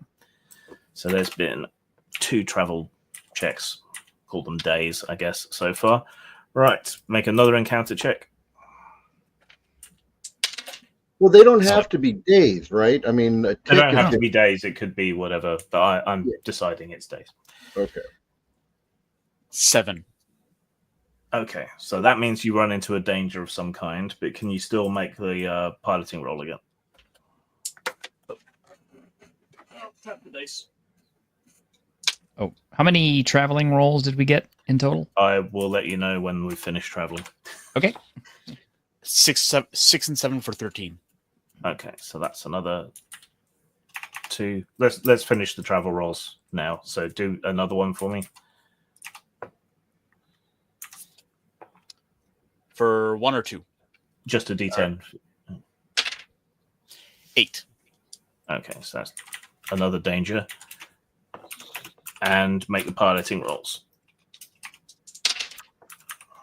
9 and 4 for 13. Okay, so that takes you the rest of the way. So there were 4 travel rolls, T-shirt. Okay, so that's 4 times 2. That's the number of ingredients I get. So he's like hanging off the back of the ship like a fishing pole, trying to catch some skyfish. and they're all random, so yeah. And occasionally, like bundles of floating weed will float by, like great big strands of kelp floating on balloons. Yeah, plenty of chance to grab stuff. Stuff probably ends up growing on your restaurant as well, because anything that floats around picks up seeds and pollen. And we picked up some fresh mushrooms off the restaurant. Have some. Yes. There's an equivalent of barnacles, I'm sure. Yes. Can you give us an overview of what we just did mechanically so that we're familiar with it? Okay. So when you're traveling, travel areas come with different degrees of danger. And depending on the degree of danger, you roll a travel dice.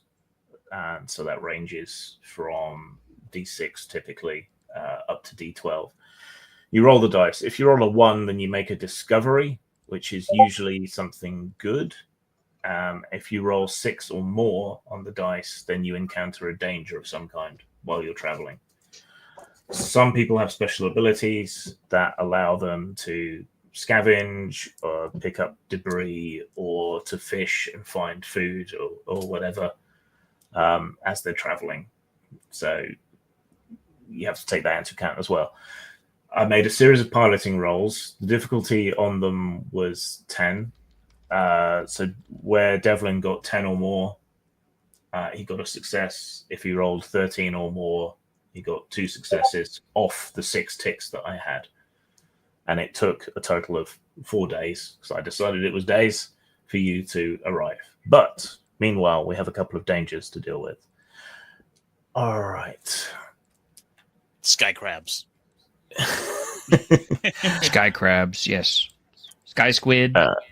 Can everyone make insight plus insight rolls, please?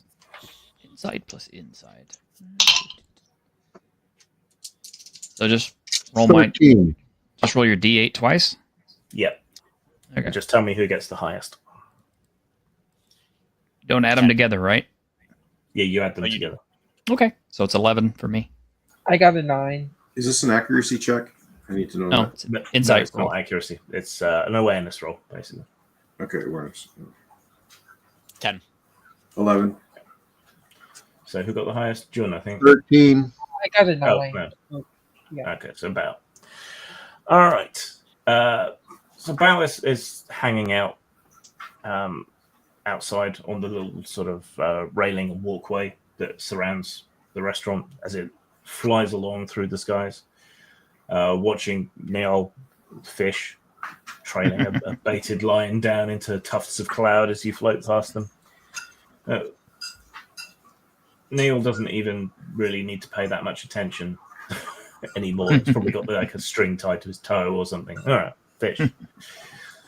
You, however, are fascinated by the whole process and coming up with ideas for sort of aerial depth charges that you could drop into clouds, things like that. So you're looking down, sort of daydreaming about massive, colourful explosions in the clouds, when you see that the thick layer of cloud just ahead of the ship is starting to change colour, turning darker, taking on a sort of reddish, purplish hue, and tendrils of miasma are starting to reach up from the cloud. Oh, what the hell is that? My ear. And I shoot it. Okay. You grab one of your bombs and fling it out using your cannon or sling or whatever it is that you use to fire them. Magitech slingshot. Yeah. So it just hurls out into the void. One that makes a drops big down. explosion and bright like a light so that we can get an idea of... Yeah. It drops down and down and down and detonates just above the thick cloud layer below. You all hear the bang a moment later and see the flash, but it doesn't seem to have had much effect or revealed much of anything, except that this red-purple cloud that is slowly rising up out of the depths is thicker in some places than others. The explosion and the loud bang brings everyone's attention to the fore, and you are all able, if you want to look, to see this thickening of the cloud below you and the way that it's reaching up. Oh, yeah. Yeah, this makes a loud gong noise when it explodes. He'll be back. He'll be back. Yeah. It's just all the power being drained from his house by the doorbell being rung.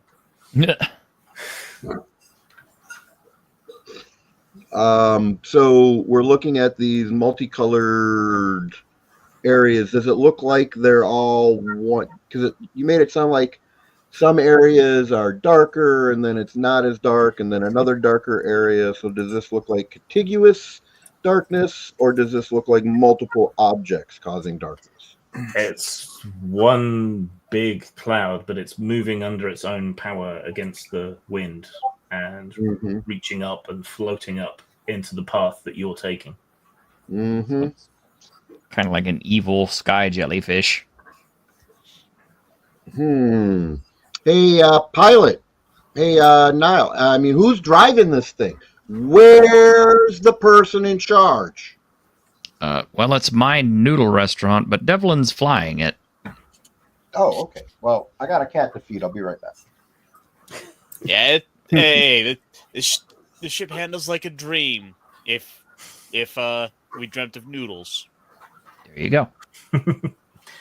Or if you dreamt of being a particularly lazy dugong, that's about how it handles. The dugong that the other dugongs look at and go, he's let himself go.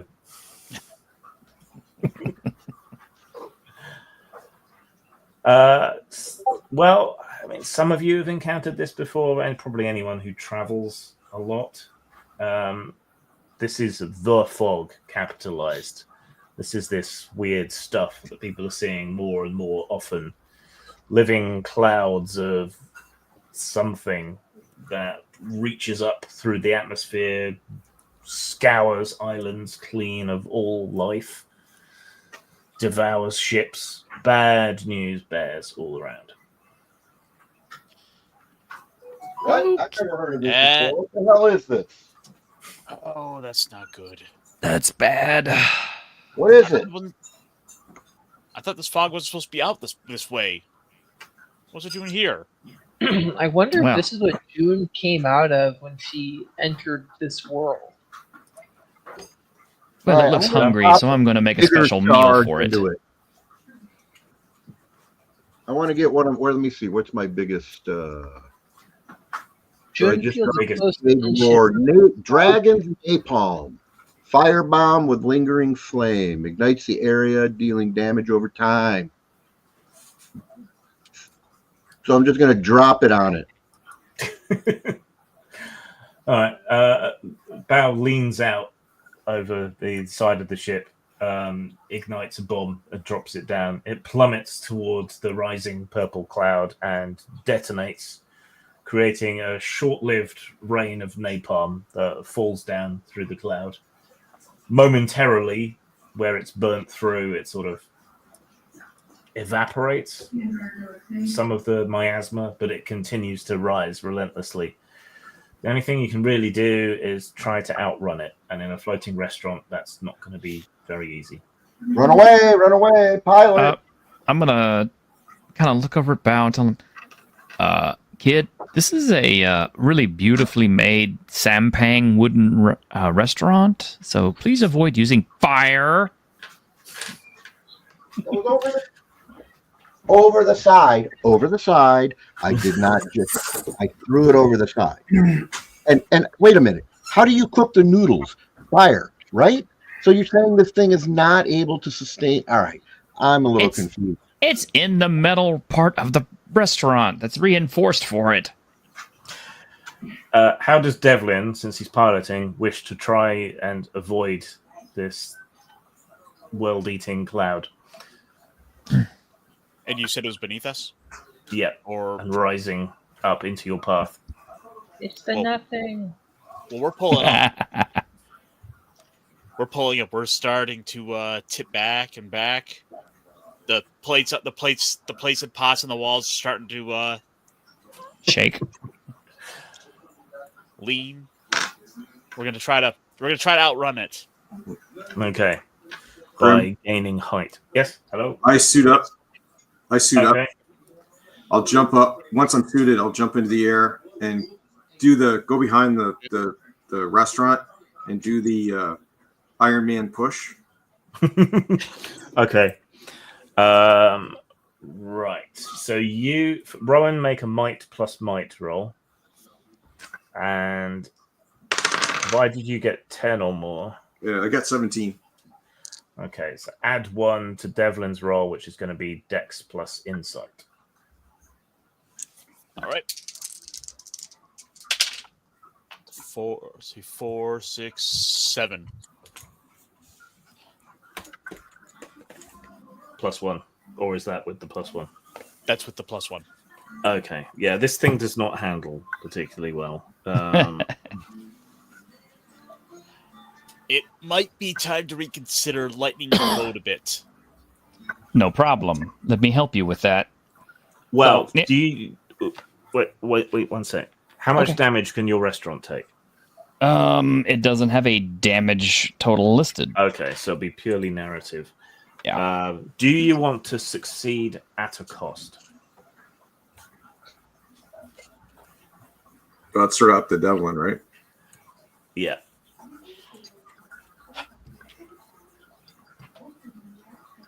Oh, that's right. We could do that. Yeah. Can I The spend cost. a Fabula point to reroll one of my dice? Do you have a trait that's useful, applicable? Well, I was just looking at what it says here for Fabula points. Yeah. So let's just spend a Fabula point after performing a check to invoke a. Okay, yeah, I see what you're saying. To invoke a trait. Not particularly. Just mostly for renavigation. Let's see, well travel. Nothing here would really work for that. Okay. I will let you succeed at a cost. The cost will be you have to jettison some stuff to make the restaurant more agile. So a few inconsequential pots and pans and things, but T-shirt will have to sacrifice 1d4 ingredients. Actually, I'm about to sacrifice some ingredients. Do you accept the cost? Sure. Well, Yes. it's Devlin making the roll. It's him who has to decide, even though it affects you. Yeah, he gets to sacrifice your stuff. I know. This is about a simple price that I am more than willing to pay. Okay. T-shirt Comes out of my pocket. Lose 1 ingredient. Well, it's either that or your whole restaurant gets eaten. So Yeah. All right. So you pull back on the control wheel. The restaurant tips. Everything starts to sort of slide and sway and move. But you can tell you're not going to make it, even with Rowan using his Magitech armor to shove the ship along a little bit faster. Then you hit on a brilliant idea. If I pull back a bit more, some of the crap that isn't bolted down will fall out the back. And then that will lighten the load and you'll be able to move more quickly and get more altitude. And, if Neil really wanted to keep things, he'd have them nailed down or tied off. Anything that's just loose lying around, he can't care about that much. So you pull back even harder. Everyone has to grab onto things. It's a noodle restaurant, not a goddamn Millennium Falcon. He should have been smart like me and tied this stuff down on a ship like I did when I tied my ship to the back. you could have. Why don't we just dump your ship? We need that. I have a last gasp type of response. So I have a gravitational disruptor, the 5-way reversal. Wait. I haven't got to do anything yet. God damn it. Well, I want to. All right. Do what? Where You're going to get away. Okay. Oh, we are getting away. Oh, yeah, well, I wanted to do this to get away. I'm trying to describe how you're getting away, and you keep interrupting. They just want to drop shit and blow stuff up. Well, this is now an experiment. I want to see what this bomb does to it. Let's see what this does. You pull back until the restaurant is practically ascending vertically, and a whole bunch of bags and sacks and pots and pans go flying down. Rowan is pushing the ship along, and as you are doing that, one of the windows sort of falls open and flaps, and a sack of rice hits you in the face and then falls away. Then bang! Then a bottle of sake, boom, bowling ball, iron, Vil. Don't ask what I cook with those. There's a bowling trophy that falls out with them. Yeah. All this stuff tumbles away into the void and hits the cloud, which pauses to devour each item just long enough for you to get away. And then it turns its attention towards a small floating rock island. Are you feeding that thing my stuff? It got us away, didn't it? That was pretty amazing. What was that again? The cloud? The fog. The fog. Capitalized. Is this like a boundary thing? Because we've never had this issue where I'm from. It pops up on occasion. It's just something you kind of learn to read and kind of watch for. But I didn't think in this part of the Sky Sea that it would have been a problem. This is a rogue out of season appearance. Wait, they have seasons? Well, they have a tendency to kind of move around throughout the year. So we And keep typically, saying they. There's more than one.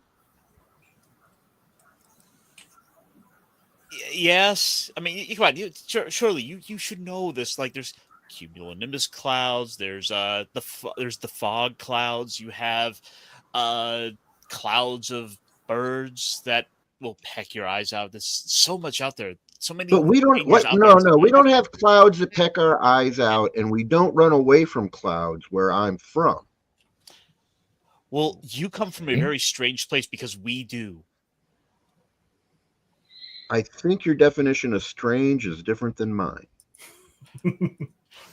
Okay, so with you flying away, because of timing and the fog being so dangerous, we'll count that as both danger things.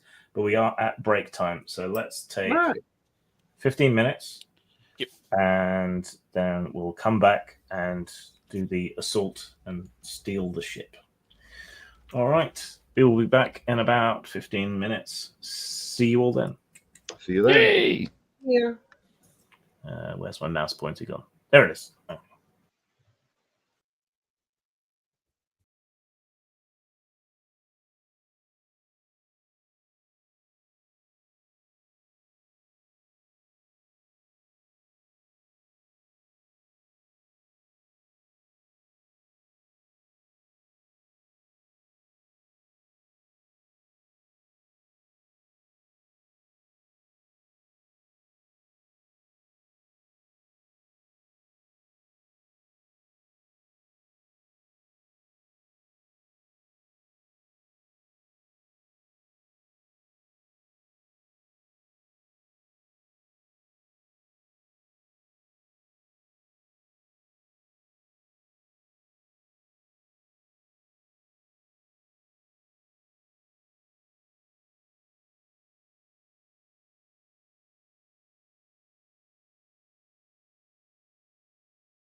Okay.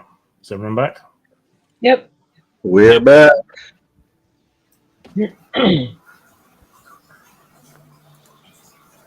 I am. So, can I? Noodles. Noodles. Oh, looky. So I did a quick review of some of the alchemical tinker stuff.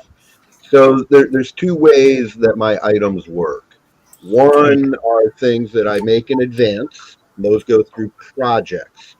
What we were getting confused was how I use inventory.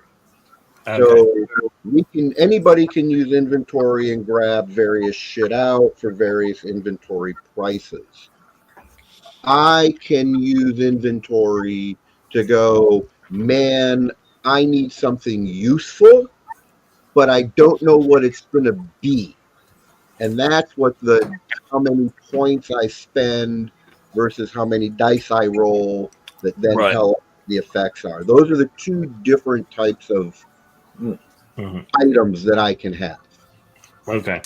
So I'm putting together a better way. I also had some of the things off on the You got a item bot, Grim. fixing that.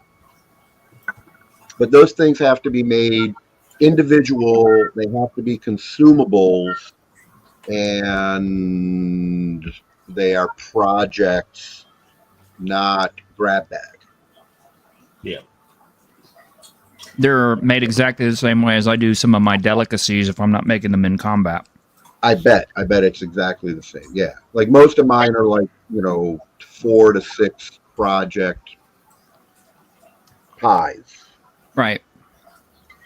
The only real difference is instead of spending money on mine, I use ingredients. Nobody watches us on Twitch anyway, so What tune was that, by the way? talk to nobody. The one we were doing was the main theme. Oh, from Fabula Ultima? Yeah. Oh, nice. I'm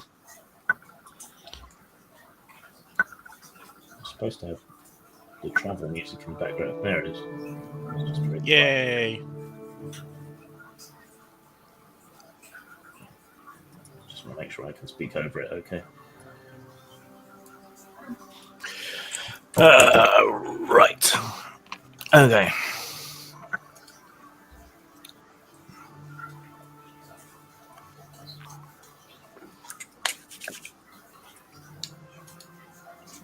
So on the fourth day, as you carry on chugging through the skies,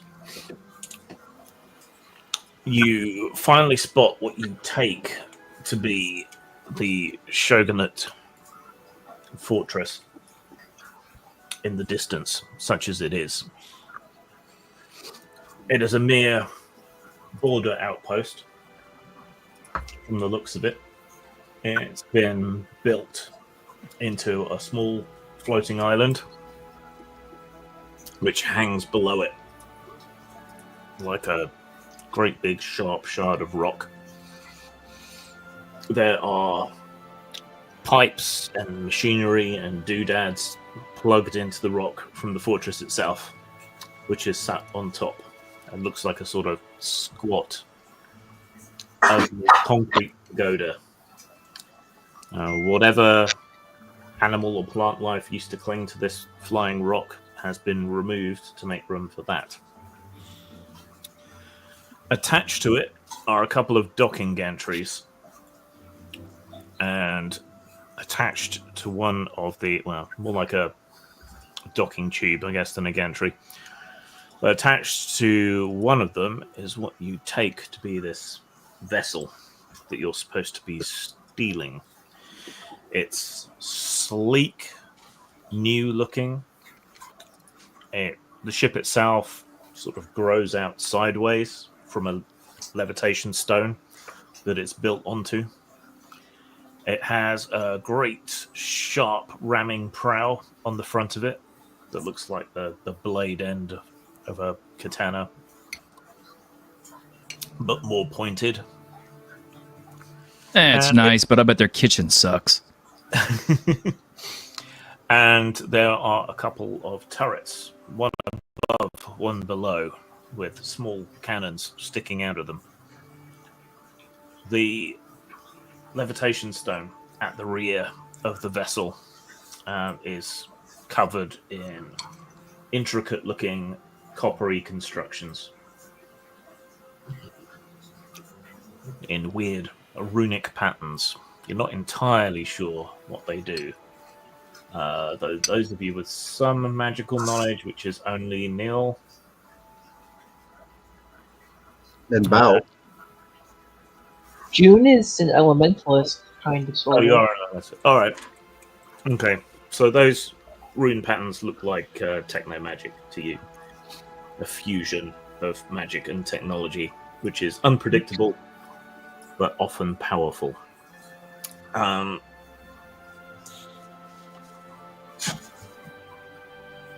Apart from the sharp prow, which is pretty much bare metal, the rest of the vessel is painted to blend in with the sky, a sort of blue-grey that will make it hard to spot from a distance.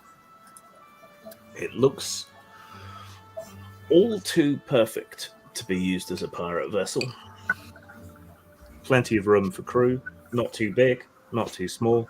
Looks like it can handle itself and avoid too much trouble. It's almost like it was begging for us to steal it. Mm-hmm. So this little border fortress itself, there's probably only a skeleton crew on there, especially if there has been poisonings or whatever here. You reckon the most resistance you could run into might be 10 people? But the Dragoner is not to be trifled with.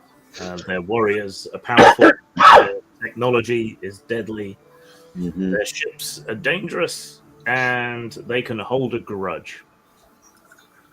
So, perhaps this is a good time for everybody to spill the beans about what makes them combat effective. I'll start. So, I can, from the distance, do things like I have a sleep gas bomb. I have an earth-shattering shrapnel charge. I have a fire napalm.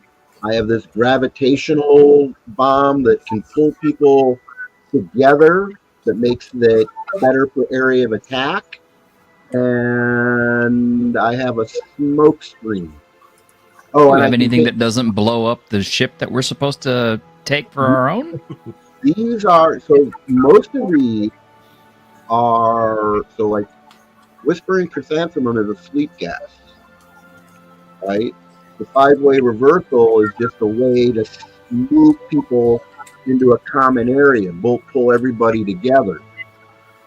So, I mean, those are the kinds that I can manipulate smoke without blowing things up. We can manipulate the battlefield. But then what? What else? I mean, I can always shoot things and catch them on fire. That's not a problem. I have a gun. I have a sword that I can infuse with elemental energy, and I can also attack from afar with my sword. I'm going to stand at the back and make noodles for you guys. I don't say anything. I just tap on the power armor. Right. See, At best, I could shoot a couple shots out of the air, but that's about as fancy as I get. all right. So we have just brute force. Those are our only options.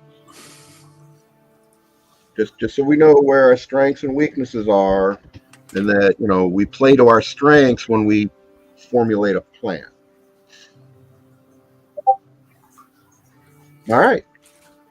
Okay. So we're looking at this boat tied to this pier, and there are how many people or how many entities stationed guarding it? There may be as many as 10 men stationed here. Probably Well, no, this is an opportunity to make an intelligence type roll. So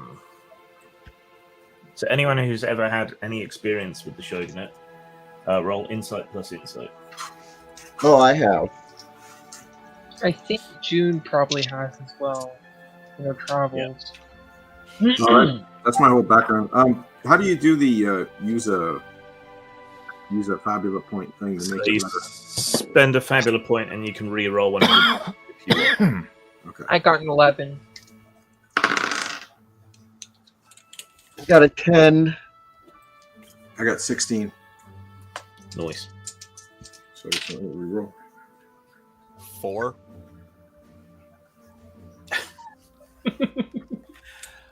You've heard of the shogunates, but you've never seen them, and they're probably all pussies. I was too busy running away from them to get too close. Yeah. All right. So Rowan, and presumably he's going to pass this information on to the others, has had entanglements with the shogunate before. So yes, they use technology, mostly magic to a lesser extent. Their samurai, their leader warriors, use blades that are infused with artificial versions of their greatest warriors and generals, and they can advise the samurai who carry them. Most of their armies are, however, made up of ashigaru, so lesser warriors, not noble born, but they still wear armor and carry gun spears. You'll probably, this being a border outpost, it's probably going to be more of an undisciplined rabble, because this is the kind of station that people get sent to when they've displeased someone. So you're probably looking at maybe a unit of ashigaru, but they will be lorded over by a samurai, but probably one of relatively low station and power.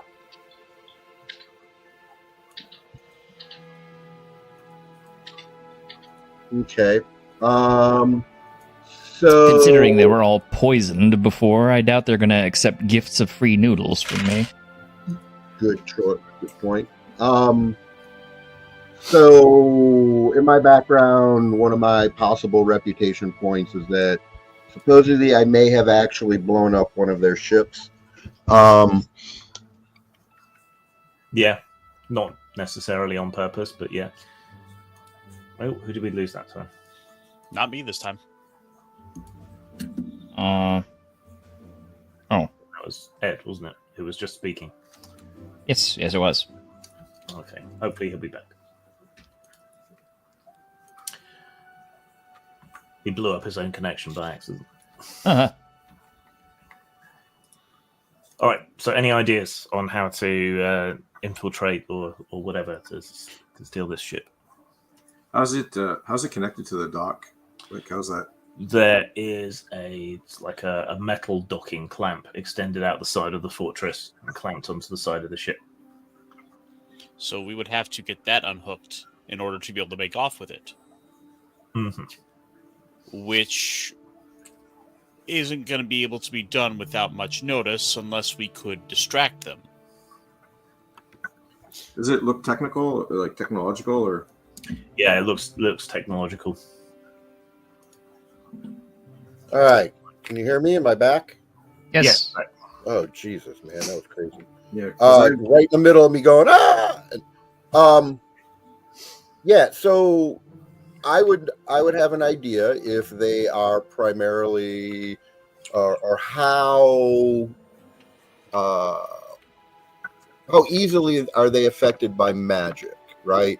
So I have a number of things that can cause distractions and create cover, and I don't know why I can't get this damn thing to fucking show up right now, but I know why now. Duh. So that's what I was trying to get an edge on, is whether or not the fact that we have a little more magical edge than technical edge is that going to help us at all? How susceptible are they? They tend to rely more on technology than magic. Though to a lot of people, you can't necessarily tell the difference, particularly, whether a sword is inhabited by the spirit of your ancestor or an AI model of one amounts to the same thing as most people are concerned. But they are slightly more... your magical defense. Yeah, they're slightly more vulnerable to magic than they are to physical attacks. Okay. Okay. So that's what I can contribute. I have bullets that will give them a condition of disoriented. No. What was that called? Disoriented. And I can do that over and over again. I can create smoke. Like I said. I still offer my suggestion, the potential. Of what? The missing husband trick. I sneak on board, say I'm looking for my missing husband. Go from there. All right, wait a minute. It's a classic strategy. I gotta tell you, I don't play the same types of games you guys do. So if this is a J thing, I'm unaware of it. Does it work? Yes, either will or won't. The Devlin had that look like, no, actually this doesn't work. People try it, but it's actually not a good idea. So, I mean, why would you be looking for your husband on a plague ship? I mean, it's just weird enough it might work. Yeah, his body might be on there. My husband's missing, and I brought all these delicious noodles for him. Grim, is there a control room that controls that mechanical plant? Like near it? If there is, it's probably at the top of the concrete pagoda, which has window slits all the way around it. And even from this distance, you can make out that there are a few telescopes. So they could probably keep an eye on any docked ships from up there. So it would make sense that would be where the controls are. Well, whoever goes up there should probably take an explosive just to be safe. Either you gotta get the controls off manually, or we do the old trick of basically shooting the control panel to make what we want happen. All right, I must have missed more than I realized in that split moment or so that I was offline. The control panel to what? The mechanical arm holding the ship to the island. There's a large clamp holding the ship in place that we need to remove from the ship to make off with it. So that means that really what we have to do is go to where the joint of the clamp is and place an explosive in this vulnerable position and blow away the clamp so that we can then just sail away. Or go for the control panel to have that open up. To release. Where's the control panel? We don't know. I would assume it's back by where the machine connects onto this outpost. So in Japanese role-playing games, does the trope never split the party exist? That's just role-playing games in general, never split. I know, that's my point. So what I'm trying to do is come up with a plan that keeps us all together at one time. But blowing up a clamp connected to the ship that we want to take is probably not the greatest idea. As compared to going and looking for a control panel. No, all we need to do is detach, right? So as long as the explosion is controlled enough to just cause the clamp to be broken so we can get away, that way... Regardless, is there a way we see that we can? And I can do it with poetry. the explosion should be Plan B. Yeah. Plan A should be we distract them and unhook the ship. Well, let's. How do we get onto the island in the first place? That's the first thing we need to figure out without getting caught. Well, we're in a restaurant. We come and sell noodles, and we be noodle salespeople. And then while you're distracted selling noodles, I and at least one other person will go over and get the ship unhooked. Yeah, this plot's sounding like Star Wars to me now.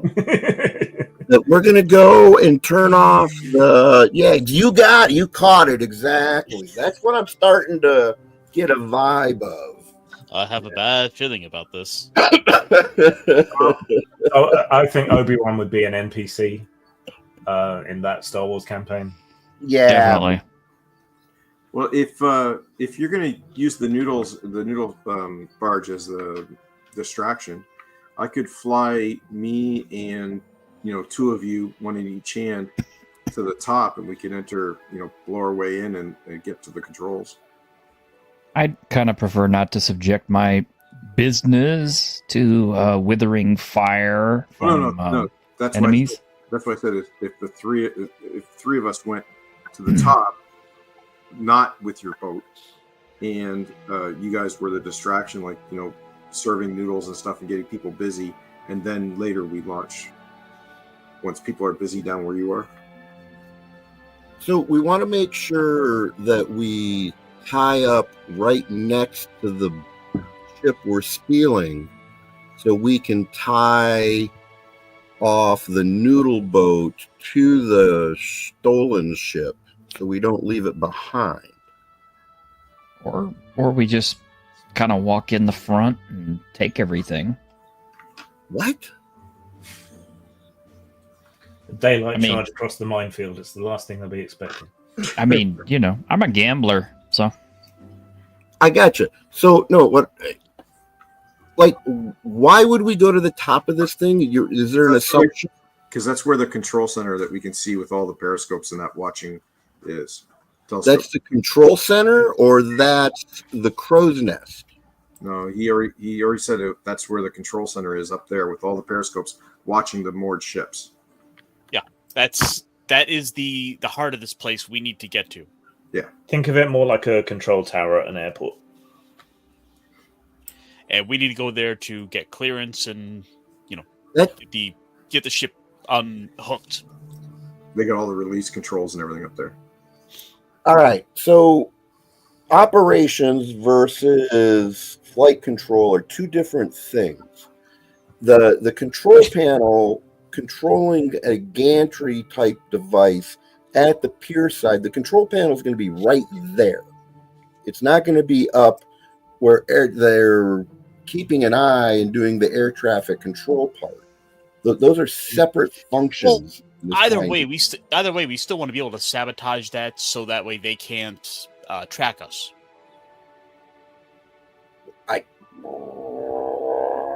I'm glad you guys got backup characters. Yeah, no, it'll be fine. Just don't roll low. That's the strategy. Yeah, I love that. We'll be fine. We'll be fine. You see, we got all the bad rolls out of the way when we were doing the less important stuff, and now it's time for the important stuff. Now we've got to roll well. Oh, yeah. Characters can't die without our say so, if I'm not mistaken. Pretty much. Oh. Unless Yeah. there's no way other than to die. I hear you. I just, I'm intuitively against illogical plans. Like, blow the clamp off of the ship, and we all get onto the ship. We blow the clamp, and we go away. Why would we? Makes a lot of that's flashy. That makes a lot of noise. We want to do this stealthy, and it might destroy the thing we want. No. I'm going to be doing it. Yes. It can be our last resort when we're getting out of there. If everything fails, then we can. It's plan B. I'm not saying we don't do it. I'm saying let's try another way first. Then I'm going to reserve the 4 little words. I told you so. I'm just going to reserve them, and I'm going to let you know when it's time to serve them up. All right. That's plan B. What's plan A? Plan A is we go in stealthy. We distract with noodles, and we go and unhook it when everyone's distracted for a free meal. Okay, so who's on Team Noodle and who's on Team Fuck Up Catastrophically and get into a big fight? I'm on I guess Team I'm Noodle. I'm on Team Noodle because I'm the one making all the noodles. So okay. So basically, what I'm doing is I'm outfitting everybody with a noodle carrier. Everybody who's going to be part of this, and a whole thing of noodles on it, so that they can hand them out along with chopsticks and stuff. You don't have a Courtesy push of cart? what? You don't have a push cart? I have a restaurant. Yeah. So what do you do when you want to hit street food? You want to go out and hit the actual street. You should have a little push cart. Okay. Since Bao's going to keep talking, I'm going to put the noodle thing, the noodle harness on him, and then put all the noodles on it, and I'll say, guess. Is this like a shoulder tray? Yeah, basically, it's like a big shoulder harness type thing that you wear over your neck, and it's just carrying a whole bunch of noodles on it. Like when you go to the like stadium shelves. game. Yeah. Yeah. There you go. Have fun. I can't help but imagine there's like a big old picture on his back that has just broth and noodles floating around in it, and you just So that's me. That's me who does that. Yeah. Grim, is there any other ships moored here? There's a little launch, but that's just tied off a little projecting pier. But it is a Shogunate launch, so it's a little metal ship. Yeah. By the way, the entire time we were over here, I was busy making my chashu pork for this. So.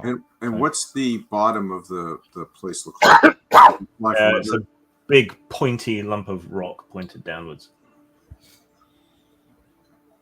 with a bunch of pipes and stuff running through it. Ooh, crawl up one of the pipes. It can't possibly be dangerous. Well, everyone's discussing what they want to do. I'll tell Devlin that I'm gonna go take a gander underneath, see if there's a way in from down there that's not seen. And I'll fly underneath the thing and see if I can find an entryway. Can you make a Dex plus Insight roll, please?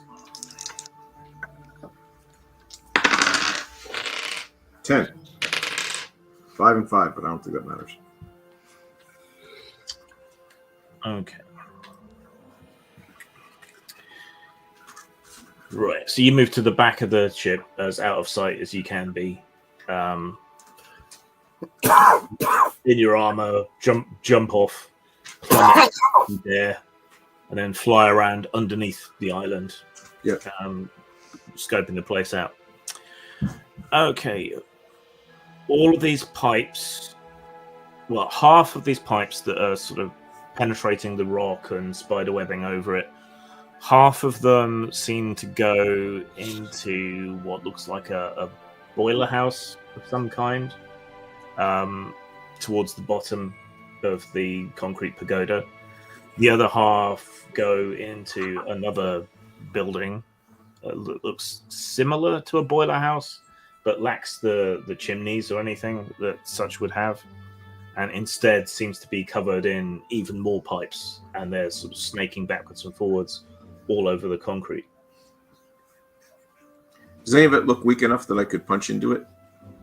You could do a serious mischief to a lot of this pipe work if you really set about it. No, I meant more like one of those two buildings. Does one of the two buildings look like I could break my way in to then go inside? Given enough time, you could, but it would make a lot of noise. And there's no other entry, no other spots I can see you can enter down here? No, not from down here. And the ways into the two boiler houses seem to be internal. You can't see any ways in otherwise, or windows. Then above that, you have a sort of base level to the pagoda, which seems to sort of stretch out a bit, taking up most of the space of the island. It's probably where they have things like an armory or stock, loading and unloading docks, for the ships and all of that, then below. Then you got at the top of the pagoda is the control room, and then below that is probably where the barracks and offices are.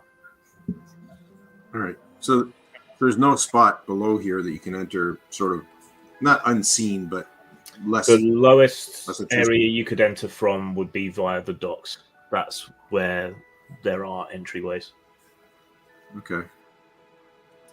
Do I think I'd have problems carrying a couple people with me to drop into there? You can carry one person, absolutely no problem. For two people, I'm going to have to make you make a might roll. Okay. Now fly back and report to these guys so we know what's down here. Okay.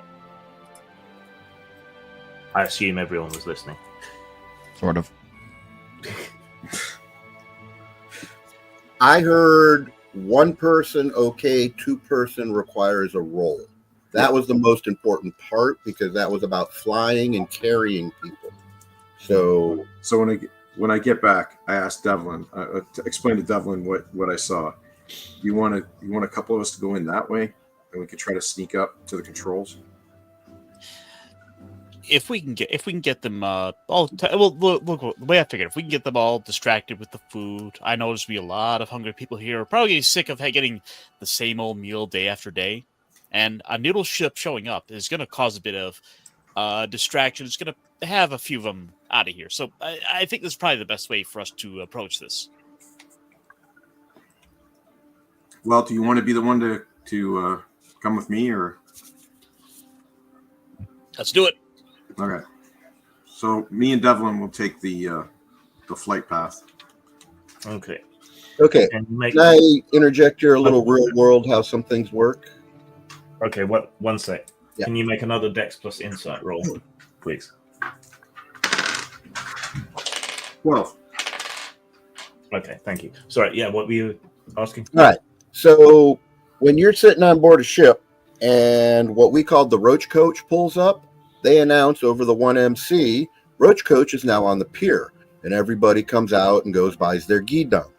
I feel very confident that when a noodle boat pulls up to the pier and everybody sees the noodle boat show up, just as Devlin has just mentioned, everybody's been eating. It's going to pull all these people out. All right. Yes. That part is going to be really, really successful. I still don't see the possible, but I'm at the possible but not probable on the sneak inside and set us free. Okay, out of all the characters who can interface with the machine in order to control it, put their hands up. That's mine. Oh, yeah, that's me too. But okay, go ahead. Good. I'm glad that's you then. Yeah, no, I mean, my guy's the robot. He can actually interface with the machine. That's why I want to get to a set of controls. All right, so the plan swings into action. While team fuck up catastrophically and get into a big fight, head off with Devlin. Try not to do that. He flies over. I'm hanging from him. Yeah. Get feeling intense and painful heat on your back from his thruster jets and things. Well, no, I'll hold him in front. Okay. Well, you guys burn to death. Fly down, swoop underneath, come up onto the docks, and find one of the smaller side entrances to wait for Team Noodle to distract the crew. Ron's got like a little baby carrier on the front for Devlin. T-shirt, can you make a Dex Insight roll to pilot your restaurant safely and snugly up against the main dock? Dex plus Insight? Yeah. Okay. Yeah, I think I can do that. We could try anyway. What's the worst thing that could happen? We don't add them together though, right? Yes, or we do add them together. Okay. Well, got an 8, so okay. You only slightly crash. kind of bumped the pier a little bit. Yeah. You've probably got, like they hang old tires and stuff over the side of boats. Yeah. You've probably got something like that. Yeah, something rubber to absorb it. Yeah, They're just they're decoratively painted up like wrapped up bundles of noodles. Exactly. They're these big giant. They call them camels. They're like big giant hard rubber balloons, and you probably burst one. You hit so hard. Yeah, there's a loud graunch. Everything rattles and shifts, and one of your favorite old noodle bowls goes flying out of the window and tumbles into the void. But yeah, nothing too drastic. You sort of sit there a moment. Then a short while after, a big metal iris door opens up, and a handful of Ashigaru with their spears come almost falling over each other to get up to the... All right. Put June and Bao to work. Start ladling out chashu noodles. Have June should be selling the alcohol because we want them to get nice and boozed up. Okay, I'll do that. That's kind of part of it, yes. Yeah. Okay. Are you letting them on board, or are you keeping them outside? No, on the pier. We do it on the pier. Come out to the pier. Of course. All right. So yeah, you come out with the trays. So these Ashigaru, they got these long, like gun spears, kind of like those blaster spears from Star Wars. Yes. Mm-hmm.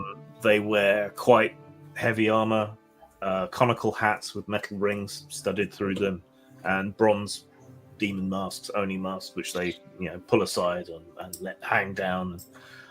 Real food. We haven't been resupplied in such a long time. Well, what's the best? What have you got? We've got chashu pork. What was that? Sorry? Chashu pork. Delicious. And drinks? Of course. Ooh. She brings over several pitchers of rice wine. Wonderful, wonderful. They throw money at you both. I'm And, talking. Yeah, we'll have to see how much zenit we actually make off this endeavor after a little while. But I have to roll in a sec. But one of them is almost immediately, well, we've been stuck here without any women for months. Think about it, maybe. We'll see. Yeah, here's a little something extra. he just wants to put the tip of his spear in you. Blast you. I take that. All right. These are amazing, hot, spicy noodles. Great for sipping on sake and sucking down steamy noodles. Drink more, gentlemen. Drink more. And I promise they won't chemically react and explode in your stomach. I don't know what Bao's putting in the noodles, but I'm just making regular noodles. All right. So Operation Noodle Distraction is a runaway success. Meanwhile, down at the little side entrance to the loading docks. Yeah, we've been waiting to hear if the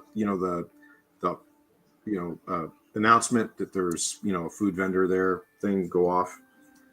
I would think you would hear the crowd noise. Well, that's anything like that, something in that. If there was, it must have been internal. But you did hear the big loading doors open up, and there is this small crowd of Ashigaru helping themselves to noodles and rice wine, and amateurishly attempting to hit on Jun. Probably a few trying to hit on Bao. They don't realize he's a boy. Boy, nice. Well, anyway, when the doors open, they're coming out on this little pier, or that's No, just there's a big main loading dock for big cargo. You cleverly went to one of the small little side doors, but you're still going to have to get through it. So how are you going to open the door? Are there any mechanical locks on the outside of it? Yes, there are mechanical handles and Shogunate technological stuff as well. I want to. Well, Rowan, I have nothing but absolute faith in you. Okay, I turned to Devlin. I'm like, you didn't see this before. I take my hand out of my sleeve and do the robot thing where it turns into little connectors and shit and plug into it. Yeah. Does that have an actual power thing to it? Yeah, it just gives me. It just gives you a +2 to deal with with the check, but then you still have to make. Okay. All right. Make an insight plus willpower roll with the bonus. Insight plus willpower. Devil makes sure to look away, though he does at least linger for a moment. He's totally not looking out of the corner of his eye. 17 total. Okay. Right. It's very impressive. He plugs a USB plug in the right way around first time. He knows his male and female connections. There's a series of low beeps and clunking sounds from inside the door, and this smaller loading door. Iris is open.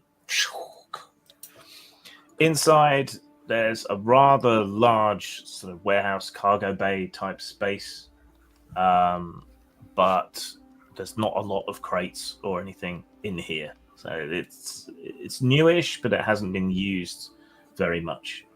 The main cargo loading door is open on the other side, but they're all paying attention to the noodles, so you should have no trouble sneaking past, even though one of you is in giant Magitech armor. Yeah. Well, once we get inside, I turn to Devlin. Should I leave my armor behind?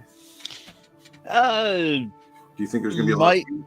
I don't know. It might stand. It stands out a little bit. Maybe we should. Oh, actually, then again, I don't think we'll exactly be coming back this way. So you might want to bring it all the same. Okay. Can we do something to mask that better? Maybe throw a cape over it or something.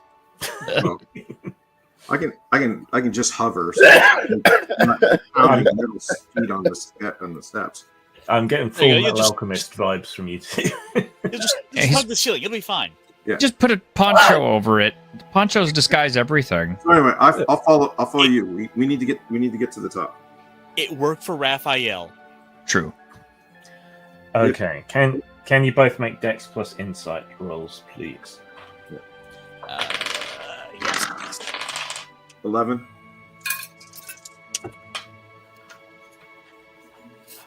4. I'm gonna go unplug that doorbell. That's the reason. Do you want to succeed at a cost? What sort of cost were you thinking? I'm trying to think. You can spend a Fabula point to re-roll one of them, can you? You can. Yes, but I would have to. Wouldn't I have to have a trait involved? Yes. In that case, bing bong, bing bong, bing bong, bing bong. Like I said, I'm about to just unplug it from the wall just so he will stop pushing it. Yes, yeah, I'm gonna go do it. Okay. Cut back to the noodles. Which leaves you to decide the cost. I will let you get all the way up to the tower without being spotted, but you will immediately be spotted in the control tower. Sure. Okay. So you follow Devlin up, both of you thinking you're being incredibly stealthy, but not really not being. Fortunately, the Ashigaru are all completely distracted by the noodles, booze, and the pretty girl. So But you managed to make... the people at the top, where they're sneaking up to, had to have noticed this dude flying off, scaring another guy, and Well... wait, what? Wait, what If they had, you would have thought the Ashigaru wouldn't have been so keen on the noodles and would have just opened fire, and they didn't. So no. I mean, the guy's up in the tower, right? Well, they're looking at going, look at these jokers, and now up they come. Not really. And lo and behold, they're ready for them. Well, you'd think. +2 if you drop behind the ship and then fall before you fly over and then come up underneath. Yeah. That's not something where telescopes would probably see. You take the stairs all the way up to the control tower and then open the door and step inside. There is no one else here except the station commander, a samurai in his more casual armor, but with his katana and wakizashi, at his belt. He looks at you. You look at him. He looks at you. His thumb just gently clicks his katana out slightly. Mm-hmm. Yeah. Oh, is this not the bathroom? Yeah. I'll pop the blade on my scythe module. This is not the bathroom. You notice how the bad guys always sound British in science fiction movies? I'm trying to avoid racist accents. So I know. See, I would have thought they would have been French. Yeah. Doesn't everything Grimm says though sound British? Isn't that the point? I'm Can't gonna imagine turn, why. look back to Rowan and back over to our samurai. Like, maybe I should have taken that left at the stairs instead of coming here. This is quite the view, especially of the ship. Is that Clamp? In the armor? Aren't you a little tall for a noodle salesman?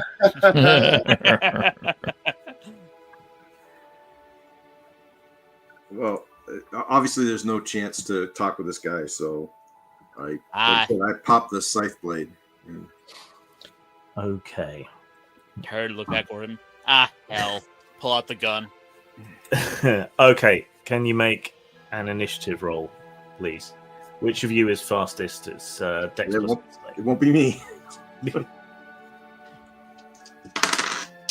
Oh yeah, 0.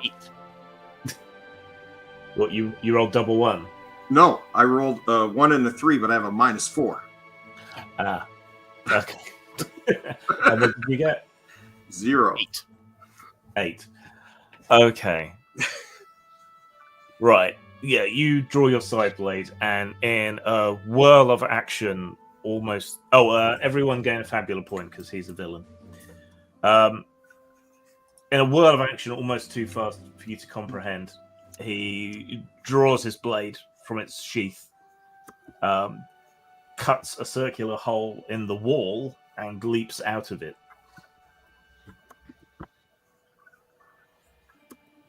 Okay. But that leaves you alone with the controls. Yeah, I'm not going to chase him. I'm going to go for the controls because that's what I'm here to do. Okay. So I'll plug in Devlin if you want to deal with him. Yep, Devlin's going to go run for the hole, and he's going to jump out and try to fire down at him. Okay. Yeah, you see him still falling. Make an attack roll, please.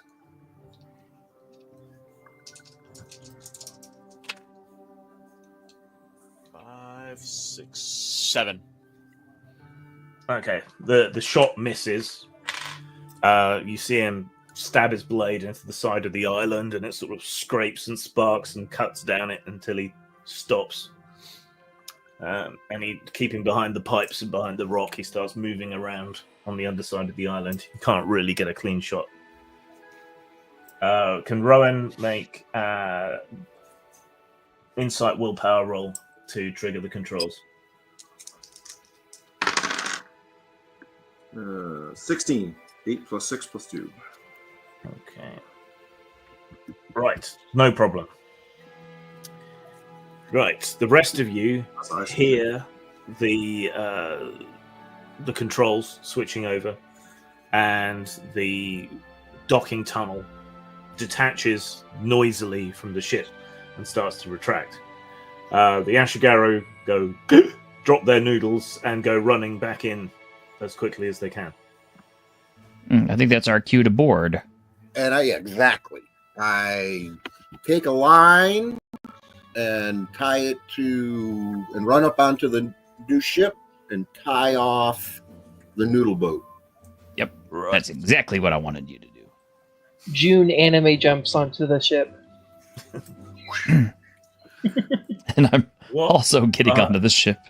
What are Devlin and Rowan doing? Well, you ready to fly? Yeah, I guess we fly now. It's convenient he left a hole for you. Yeah, I grab him and jump out the hole. Or squeeze out the hole. You carry me, I'm going to get a shot off. Yeah, sure. I'll fly along. Okay, so yeah, he grabs you, fires up the jets, and swoops out through the hole in the wall just as the Ashigaru burst in behind you. What?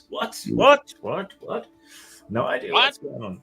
Yeah, so you come flying out, swooping around down towards the new ship, which is now tied off to the restaurant. Yep. I'll drop Devlin on the dock and then just start pushing the ship. Okay. What, the big one? Yeah. Okay. It's floating. Devil, Yeah. Devil It's got mass.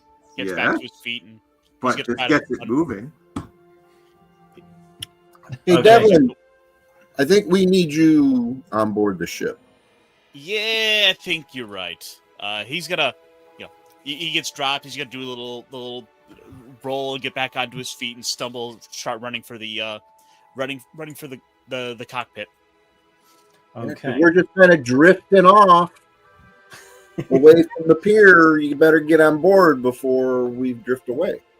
Yeah. Can you make a Dex plus Might roll to leap the gap and get onto the ship, please, Devlin? No, Devlin, I dropped on the ship. Are you No, close you enough? said the pier. No, I didn't. Yeah. I dropped them on the ship. Okay, well, never mind then. Yeah. As I said, I dropped them on the ship and then I start pushing. All the This same, I start rolled a getting it to move 15. away. Okay, so no problem either way. All right. So everyone is now piled onto the ship, except Neil, who's staying on the restaurant. We've all moved from the restaurant to the new ship, yes. Okay. So Devlin runs through the interior of the ship, which is all sort of very sparse, ascetic sort of shogunate design. He's trying to force his way through doors and he's praying to God every time that the door isn't locked as he slams against it. Yeah, and eventually you burst into the piloting section, fire up the engines.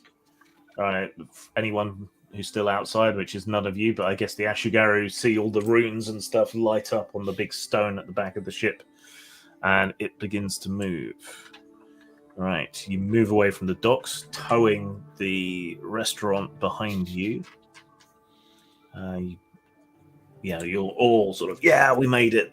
And then there's a very loud sort of clunk and clang from the underside of the ship, and you lurch and you drop a few dozen meters downward.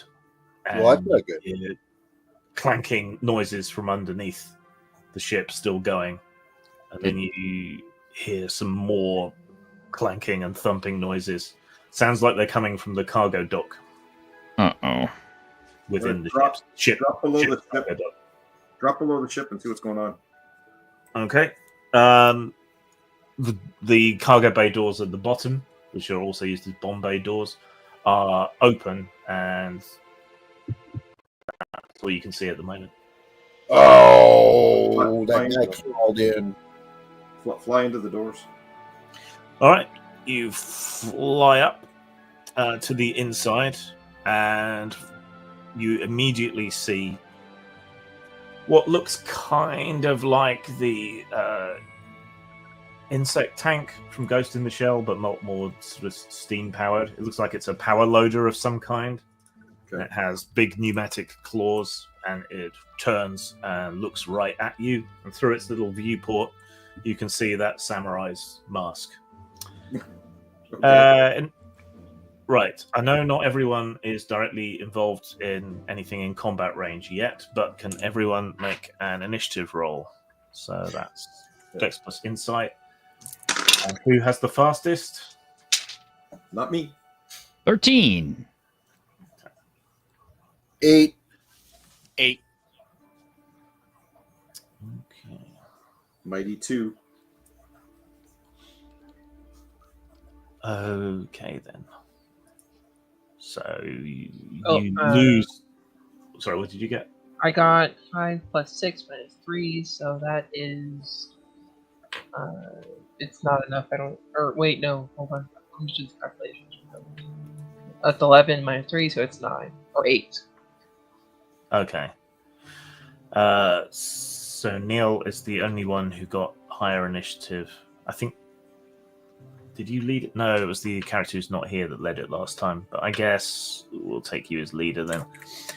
All right. Who wants to go first? I'm assuming Rowan, because he's right there facing the thing. Oh, sure. Yep. Okay. What's Rowan want to do about this large power loader that looks a bit like a Tachikoma, but bigger? Is it attached to anything? Like, can it be pulled out the hole? You could potentially try and wrestle it out the hole. Yeah. Try that. That's the only thing I can think of. Okay. Make a might plus might roll. 10. 12. Okay, so you stomp over to it, grab it by one of its legs, and heave. Your armor strains, steam gushes out of you, the joints, power runes light up, but this thing stubbornly refuses to move.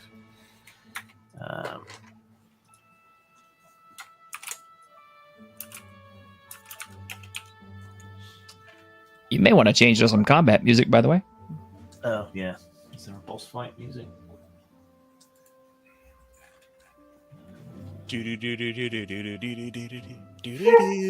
Decisive battle. Let's see what that sounds like.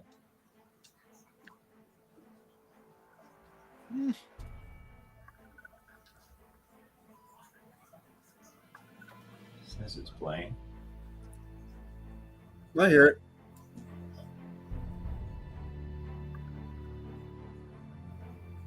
They seriously made some good music for Fabula. They did. Oh, packed enough.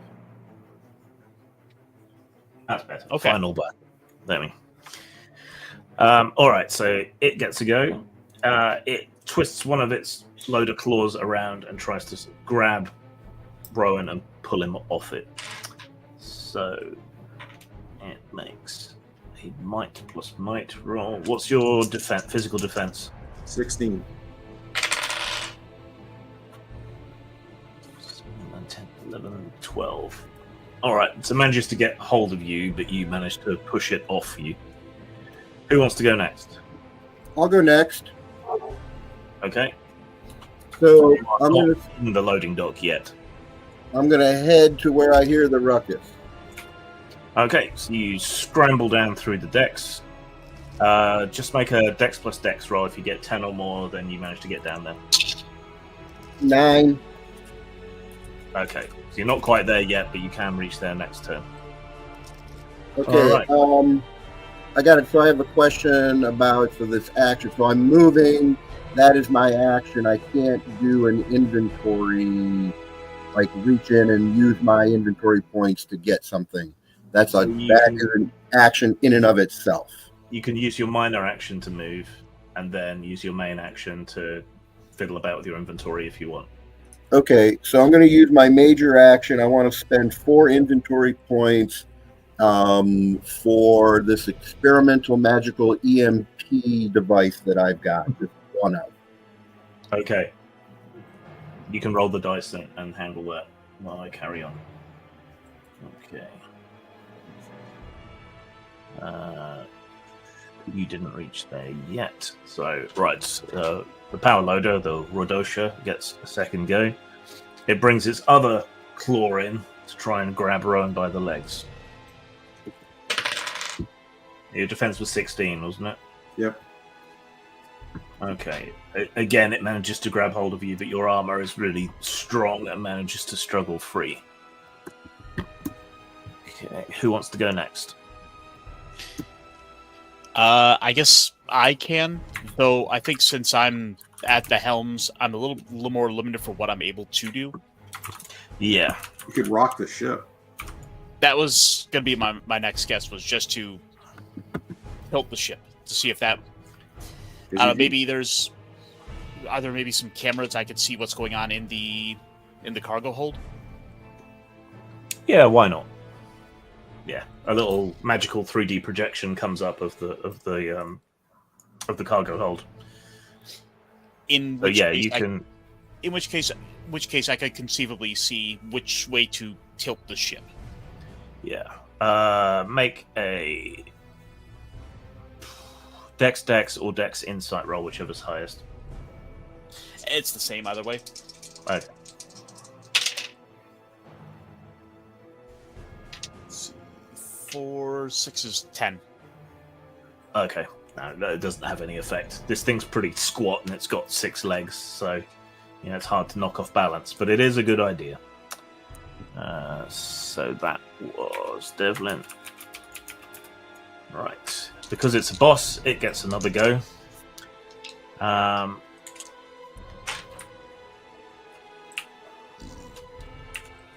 Annoyed with Rowan at this point, it activates its electrical battery and casts Arc Weld on you.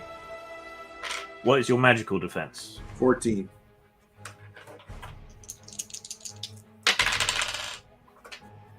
And still fails. So, yeah, the power just arcs through your armor and down into the deck plates without actually hurting you. 5 magic points.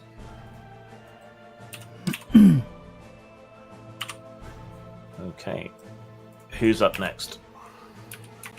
I guess I haven't gone yet, have I? Nope. Okay. Okay, so this round I've already pre-rolled it. Yeah. I went ahead and whipped together something salty and something sour. And came up with something, and I'm like, this is kind of nice. I don't think I want to use this just yet. So. All this. That was literally my turn. This dish is too good to waste on combat. No. Well, I mean, nobody's used any mind points yet, so... Some of us can't. I don't have any abilities to use them. Yeah, well, Well, right now, the only thing I can do is shoot bullets out of the air. Oh, well, that's true. Actually, this'll still work. Then I'll go ahead and cast it. Okay, so I whip up my interesting bowl of noodles with adding 2 ingredients, one of which is salty and the other which is sour, and then throw it at everybody, and I guess everybody munches it mid-combat. And here's what happens. Everybody recovers 40 mind points if you spent any. And during the next turn of each of you, all the damage that you deal becomes bolt damage. It's electricity. Sour Patch Kid soup. Yeah. It's tangy, sour, electrical. Electrical power. I call this dish sweaty balls. It tastes like and salty. It tastes like an old jock strap, but it'll really power you up. Okay. It's salty and sour. So. You're not helping. It continues to try and fire lightning through Rowan and scores a crit. Ooh, what happened? Here you go, Ironcaster. Okay. Salty sour. Best I can do.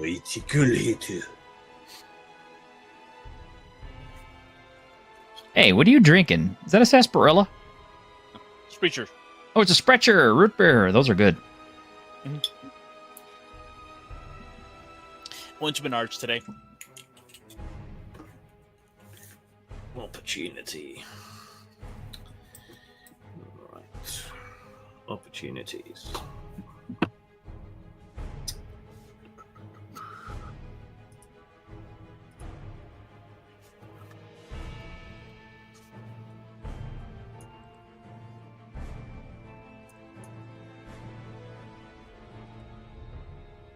Okay, advantage on its next attack. I'll copy the effect here in the private chat for you. Okay. And you take 16 points of electrical damage to Rowan. Okay. Okay. And it's making you twitch, and you're partially stunned, but not enough for a status effect. Okay, who's left to go then? Jun? I think June had to step out. Yeah, with the dogs. Fortunate timing. It does finally answer the question of who let the dogs out. June. Did Bao go? Yeah, I ran. Yeah. Ran all night and day. Just ran. So far away. Did you just want to continue on and then give her makeup when she gets back? Yeah, I'm thinking she is a melee fighter, so it's going to need to run there. But I don't have a character sheet up, so I can't make the roll for her. So Well, if she's going to run down, you can probably just continue and then have her roll it when she... Yeah, we'll continue.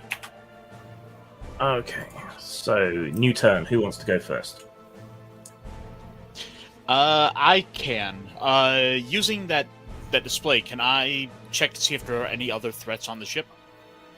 Yep. Make an insight roll. Are you still rocking it? It's what I was doing last time, yes. No, but I mean, once you started rocking, did you keep it rocking? It would have been just like a quick and sudden like rotation to the side. Rock the boat, baby. Yeah. 7. You ain't seen shit. Probably due to the unfamiliar controls. In that case, we're just turning it back the other way now. Okay. So yeah, you can use your simple action to scan the area, and then your normal action to twist and turn the ship. So can you make another Dex plus Insight roll, please? 13. That is enough. The loader slides across the deck plating and bumps into the wall, knocked momentarily off balance. So next attack against it has a bonus of +1. All right. So I'm back. Yay! Welcome back. It's your turn. Can you Awesome. can you make a Dex plus Might roll to run down to the fight? Yes. Dex plus so Dex. Oh, it's D10. Nice.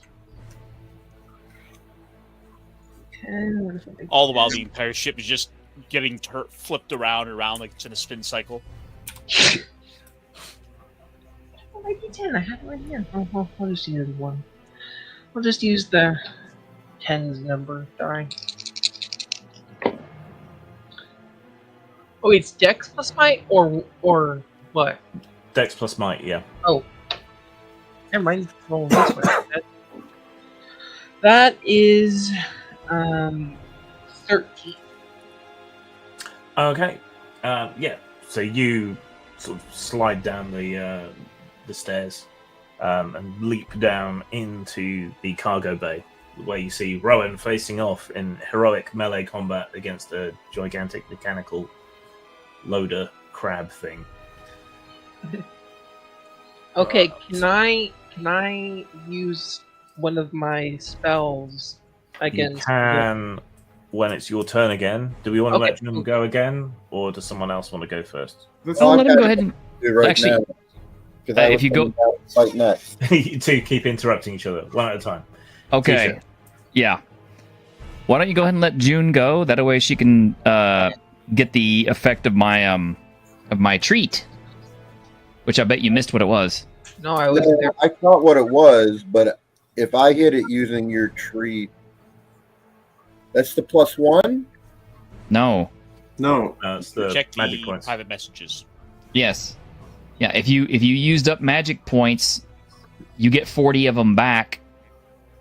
Yeah. Up to 40 of them back. Plus, during the next turn, not this one, but the next turn of each. The next turn, all the damage that you deal becomes bolt damage. Oh, nice. So Okay, electrical. but, so what was Jun doing for attack? You probably want I to was- fire off your most I was- powerful spell. Well, it's not too powerful because I only took 2 spells because I had 2 levels in Elementalist. But I am going to use Soaring Strike, which says the wind carries your strikes across the battlefield. You may immediately perform a free attack with a melee weapon you have equipped. This attack may target creatures that can only be targeted by ranged attacks used a weapon with brawling or spear and damage if you hit a flying target with this attack, you may force them to land immediately. Okay. And that's a free attack. Yes. It's Okay. instantaneous, actually. Yeah, so you have your normal attack as well. So you Yeah. can make an attack with your sword and then do the No, free his spell becomes the free attack. Or excuse me, his spell becomes his normal attack, and then the free attack is to do the sword attack. I have one of my abilities works the exact same way. Oh, okay. So you use your action to make the spell work, and then you use the free attack the spell gives you to actually attack with the sword. Okay. Mhm. Okay. All right, but you can do it at range. So, all right. Yeah. Yes. Your melee attack roll. Okay. Melee attack. In this case, would I just roll Dex plus Might? You roll your normal melee attack, but it's just that it strikes at range, so it lets you play to your strengths at range. Okay. So it should be might plus might, probably. Oh, Might plus Might. Got it. Probably. No, his sword was Dex plus Might plus 1, There you go. So Dex plus might plus 1. Okay. and his damage was high roll plus 6. That is 6. What? Is high roll plus 6? You got 6 in total. Yeah, 6 total. That's a miss. Oh, never mind. You got to hit The- for your damage. Yeah, you lash out with your spell, and the strike from the blade is carried through the gap between and just impacts off the armor in a shower of sparks. All right, it's go next. Right. It fires a bolt of electricity towards Jun. What's your magical defense? My magical defense is 8 because it's a D8. Yeah. Okay. Can I use my action to interpose since I'm right there? Yes, that'll use your action for this turn. Yeah, Right? that's fine. I just step in the way. Yeah. Okay. It missed anyway, so Awesome. you don't need to worry. All right. So yeah, an arc of electricity strikes out from this thing and just arcs across the wall, leaving scoring marks and sparks. Who wants to go next? I'll go next because it'll make it easier for people to hit it next. Okay, go for it. Oh, So- nobody's hurt yet, right? That's it. I'm hurt. Yeah. Right. So I'm hitting it with my slingshot. 13 to hit. Is that This physical damage or magical damage? All right, so it is. What is it? What's my inventory potion? Inventory points. The effect. Bolt. No, all right. So it doesn't do damage. Right. All right. This is what it does. Does it hit? Yes. Okay. So long as it hits, the target suffers dazed, shaken, slow, and weak.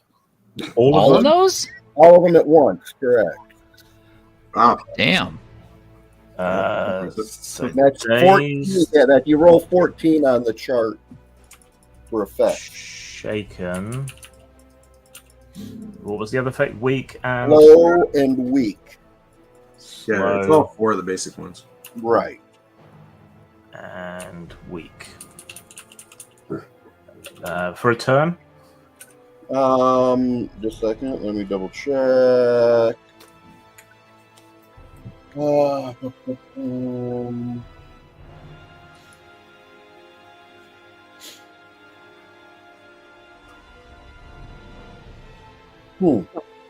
Yeah, I guess it's just a turn. Because it doesn't say otherwise anywhere else. But that will make it easier to hit. So. Right. Yeah. Cumulative status effects. Abilities cannot be reduced below D6. That's insanely powerful, man. That's kind of like the shutdown button on bosses. Let's see. Character suffering from a status effect and receives its claim. No, that's not that. Yeah, it's got to be just one turn. Yeah, I don't know if it is because you have special potions and things to remove conditions. Oh wow. Well, let's. All right. Let me do one more careful reading then. Well, what power is it? Yeah.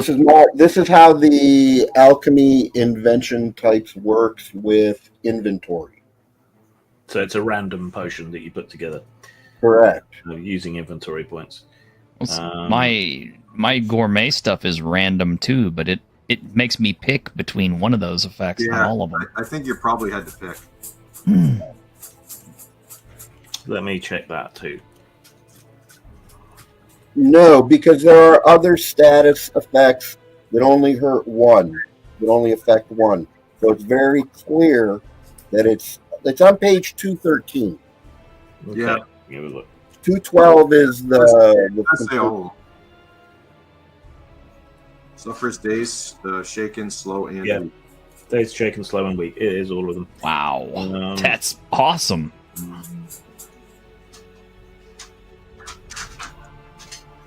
How long do these last? I know, it doesn't say wanted. No. I think we may have to house rule some stuff. Yeah, we might. All right, well, inventory, what does it say when you grab? No, that's not the same thing. Inventory points. Tonic. Recover from a single status effect. Yeah.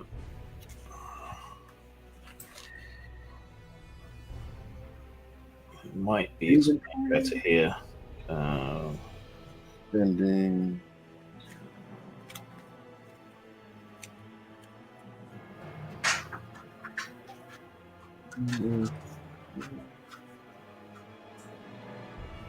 Spending.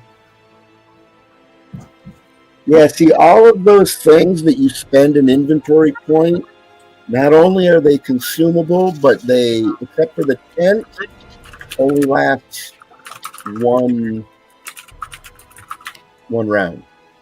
I was gonna say, it's like, wouldn't it be equal to your skill level? Conditions last until removed. Whoa. Wow. Use them using inventory points or resting. So yeah, status effects are really powerful. Jesus. So that means every single one of his dice go down. Yeah. Because each one of those relate to one stat. Correct. Yeah. Damn. Okay. That's super powerful. Yeah. All right. Sorry, where were we? Okay, so that was Bao's turn, which means it's Mr. Roboto's turn next. Did T-shirt's character go? You move back and forth between. Yeah, I haven't gone yet, but I don't have to go yet. But yeah, Bao just went. So it's. Yeah, no, I was just asking if T-shirt wants to go next. Oh, yeah. He wants me to go. It's. I mean, I'm waiting for someone to get hurt. Oh, okay. All right. So I'm trying to throw it out. So all I'm doing is I'm mixing up another. I'm mixing up another delicacy. Sweet and umami. Oh, wait a minute. This isn't useful. Well, this might be useful right now. So, okay. Sweet plus umami. Each of this delicacy's targets recovers from the shaken effect I had to pick. Plus, each of this delicacy's targets treats their dexterity as if it were one die size higher up to a maximum of D12 until the end of my next turn. So Devlin's going to appreciate that, and probably Bao is too. All right, he's a boss, so he's going to use his turn and one of his ultimate points to shake off all status effects and regain magic points. So it just stands there, shaking it off, and all the shaking and shuddering and weaknesses slowly disappear. So it did make it waste a whole action standing there and doing that. And if it wasn't a boss, that would have been supremely powerful. All right. So who wants to go next? Well, he just went, so I think I'm the last one. All right, so I try to check him out the hole again. Wow. So T-shirt went and put together his thing. Yeah. Yep. I have a question about mechanics. Is this thing, this construct, is it considered a soldier rank type construct? No, it's a boss. Okay. No, Having the construct itself is part of it being a boss. yeah. Gotcha. Okay. So.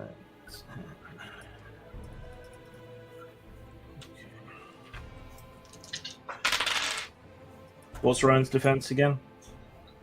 Wasn't I supposed to go before it? Because it used its action. It needs to go after T-shirt went, and then it's your go. Yeah, So but I thought its go was using the action to do that thing to shrug off all the effects.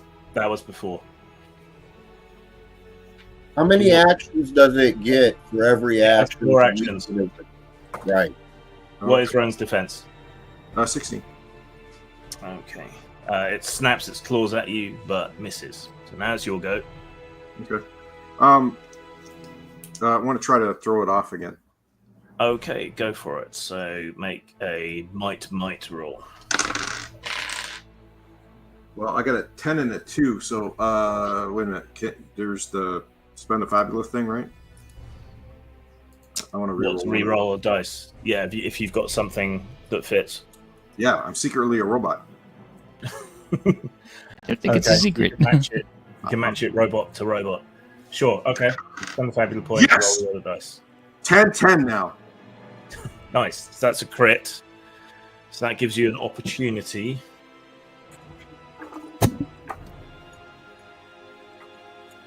So, what can opportunities do?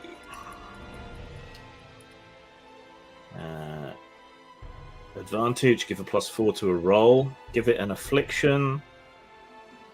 You could give it weak, and then it would be less able to resist your throw. Sure. Okay. So that drops its strength die type by 1. So that drops that to 8. And then you rolled 20. And I try to resist. Rolling only 5. Oh, I get +2 if I'm interacting with a machine too. Machine. Okay, true. All right. So while it's reeling from all these other attacks, and when it comes to grab hold of you, you grab hold of it in return and sort of Aikido throw it, the whole thing, down through the open port at the bottom of the ship, and it goes hurtling down into the void, futilely firing a couple of grappling hooks to try and grab back onto the ship. And you just see it sort of mechanically twitching and reaching for the air as it goes tumbling down. Somewhere down there, something will happen to it, but no one will ever know. And you sail off into the sunset in your newly blagged ship. All right, where's the pirate victory music? Where is the victory music?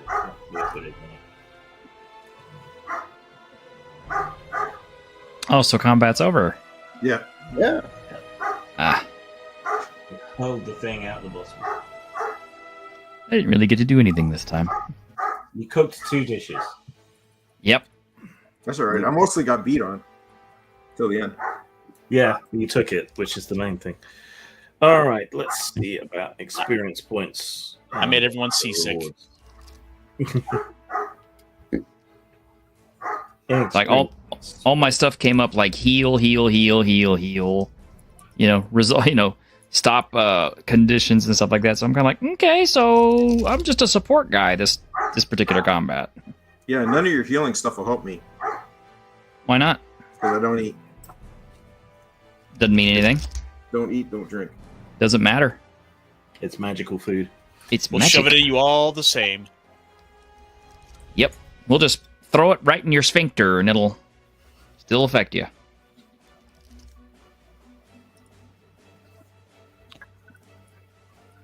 Let's see. Okay. Yeah. So 5 points for the Characters. session. characters who are absent from a session don't get Fabula points, but do get XP, same as everyone else. So, gaining experience points. Your character automatically gains 5 experience points, so everyone gets 5 XP, and on your secondary characters. Yay! Your character will also gain an amount of XP equal to the amount of Ultima points spent by villains during the session. So that's 2, so you'll get another 2 experience points. Finally, your character will gain an amount of XP equal to the amount of Fabula points spent by the group during the session, divided by the number of player characters that took part in the session. Who spent Fabula points? Caster did. No, I tried to. I almost did in the beginning. Yeah. That divided by thing seems kind of nuts. Yeah. It should be just the ones you spend. The way it's like the villains spend. Okay. Well, I assume know at least one was spent, so we'll just give you all 1 XP. for a total of 8. Yeah. Okay. There are 2 more in the Wii level. For advancement on page 230. So let's have a look. You have to have 10 or more XP. Yeah. That's what I said. 2 more and we level. Uh-huh. We should have blown more Fabula points. Quick, spend some Fabula points right now. Well, we will know for next time. You know, I'll have a better feel for the rules. You'll have a better feel for the rules. Yeah, quick hint. It's usually you're gonna blow a lot more Fabula points and get more XP if you're more engaged in combat than planning. Characters will engage additional experience at the end of each battle in which all enemies fled or reduced. Will the secondary characters be getting more than just the 5 points, or only the 5? They get the same XP as everyone else. Okay. So they level up at the same rate. And your Fabula points do carry over. So. And so what, we get a Fabula point for the game or something? Yeah, at the start of the game, you each get one, which you should have put on then. You had a fumble, which gave you a Fabula point. Gave you one when the villain came in. Nobody was reduced to 0 hit points. Nobody invoked one of their bonds or traits to fail. So that's that. And at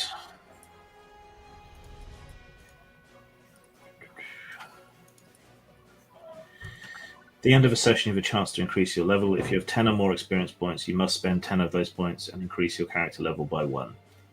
You keep any experience points in excess. You can only gain 1 level per session. Okay, so we won't need to worry about that till next time. So what was our total XP? Sorry. I believe it was 8. Just 8. Okay. I was just double checking. And apply it to your secondary characters as well.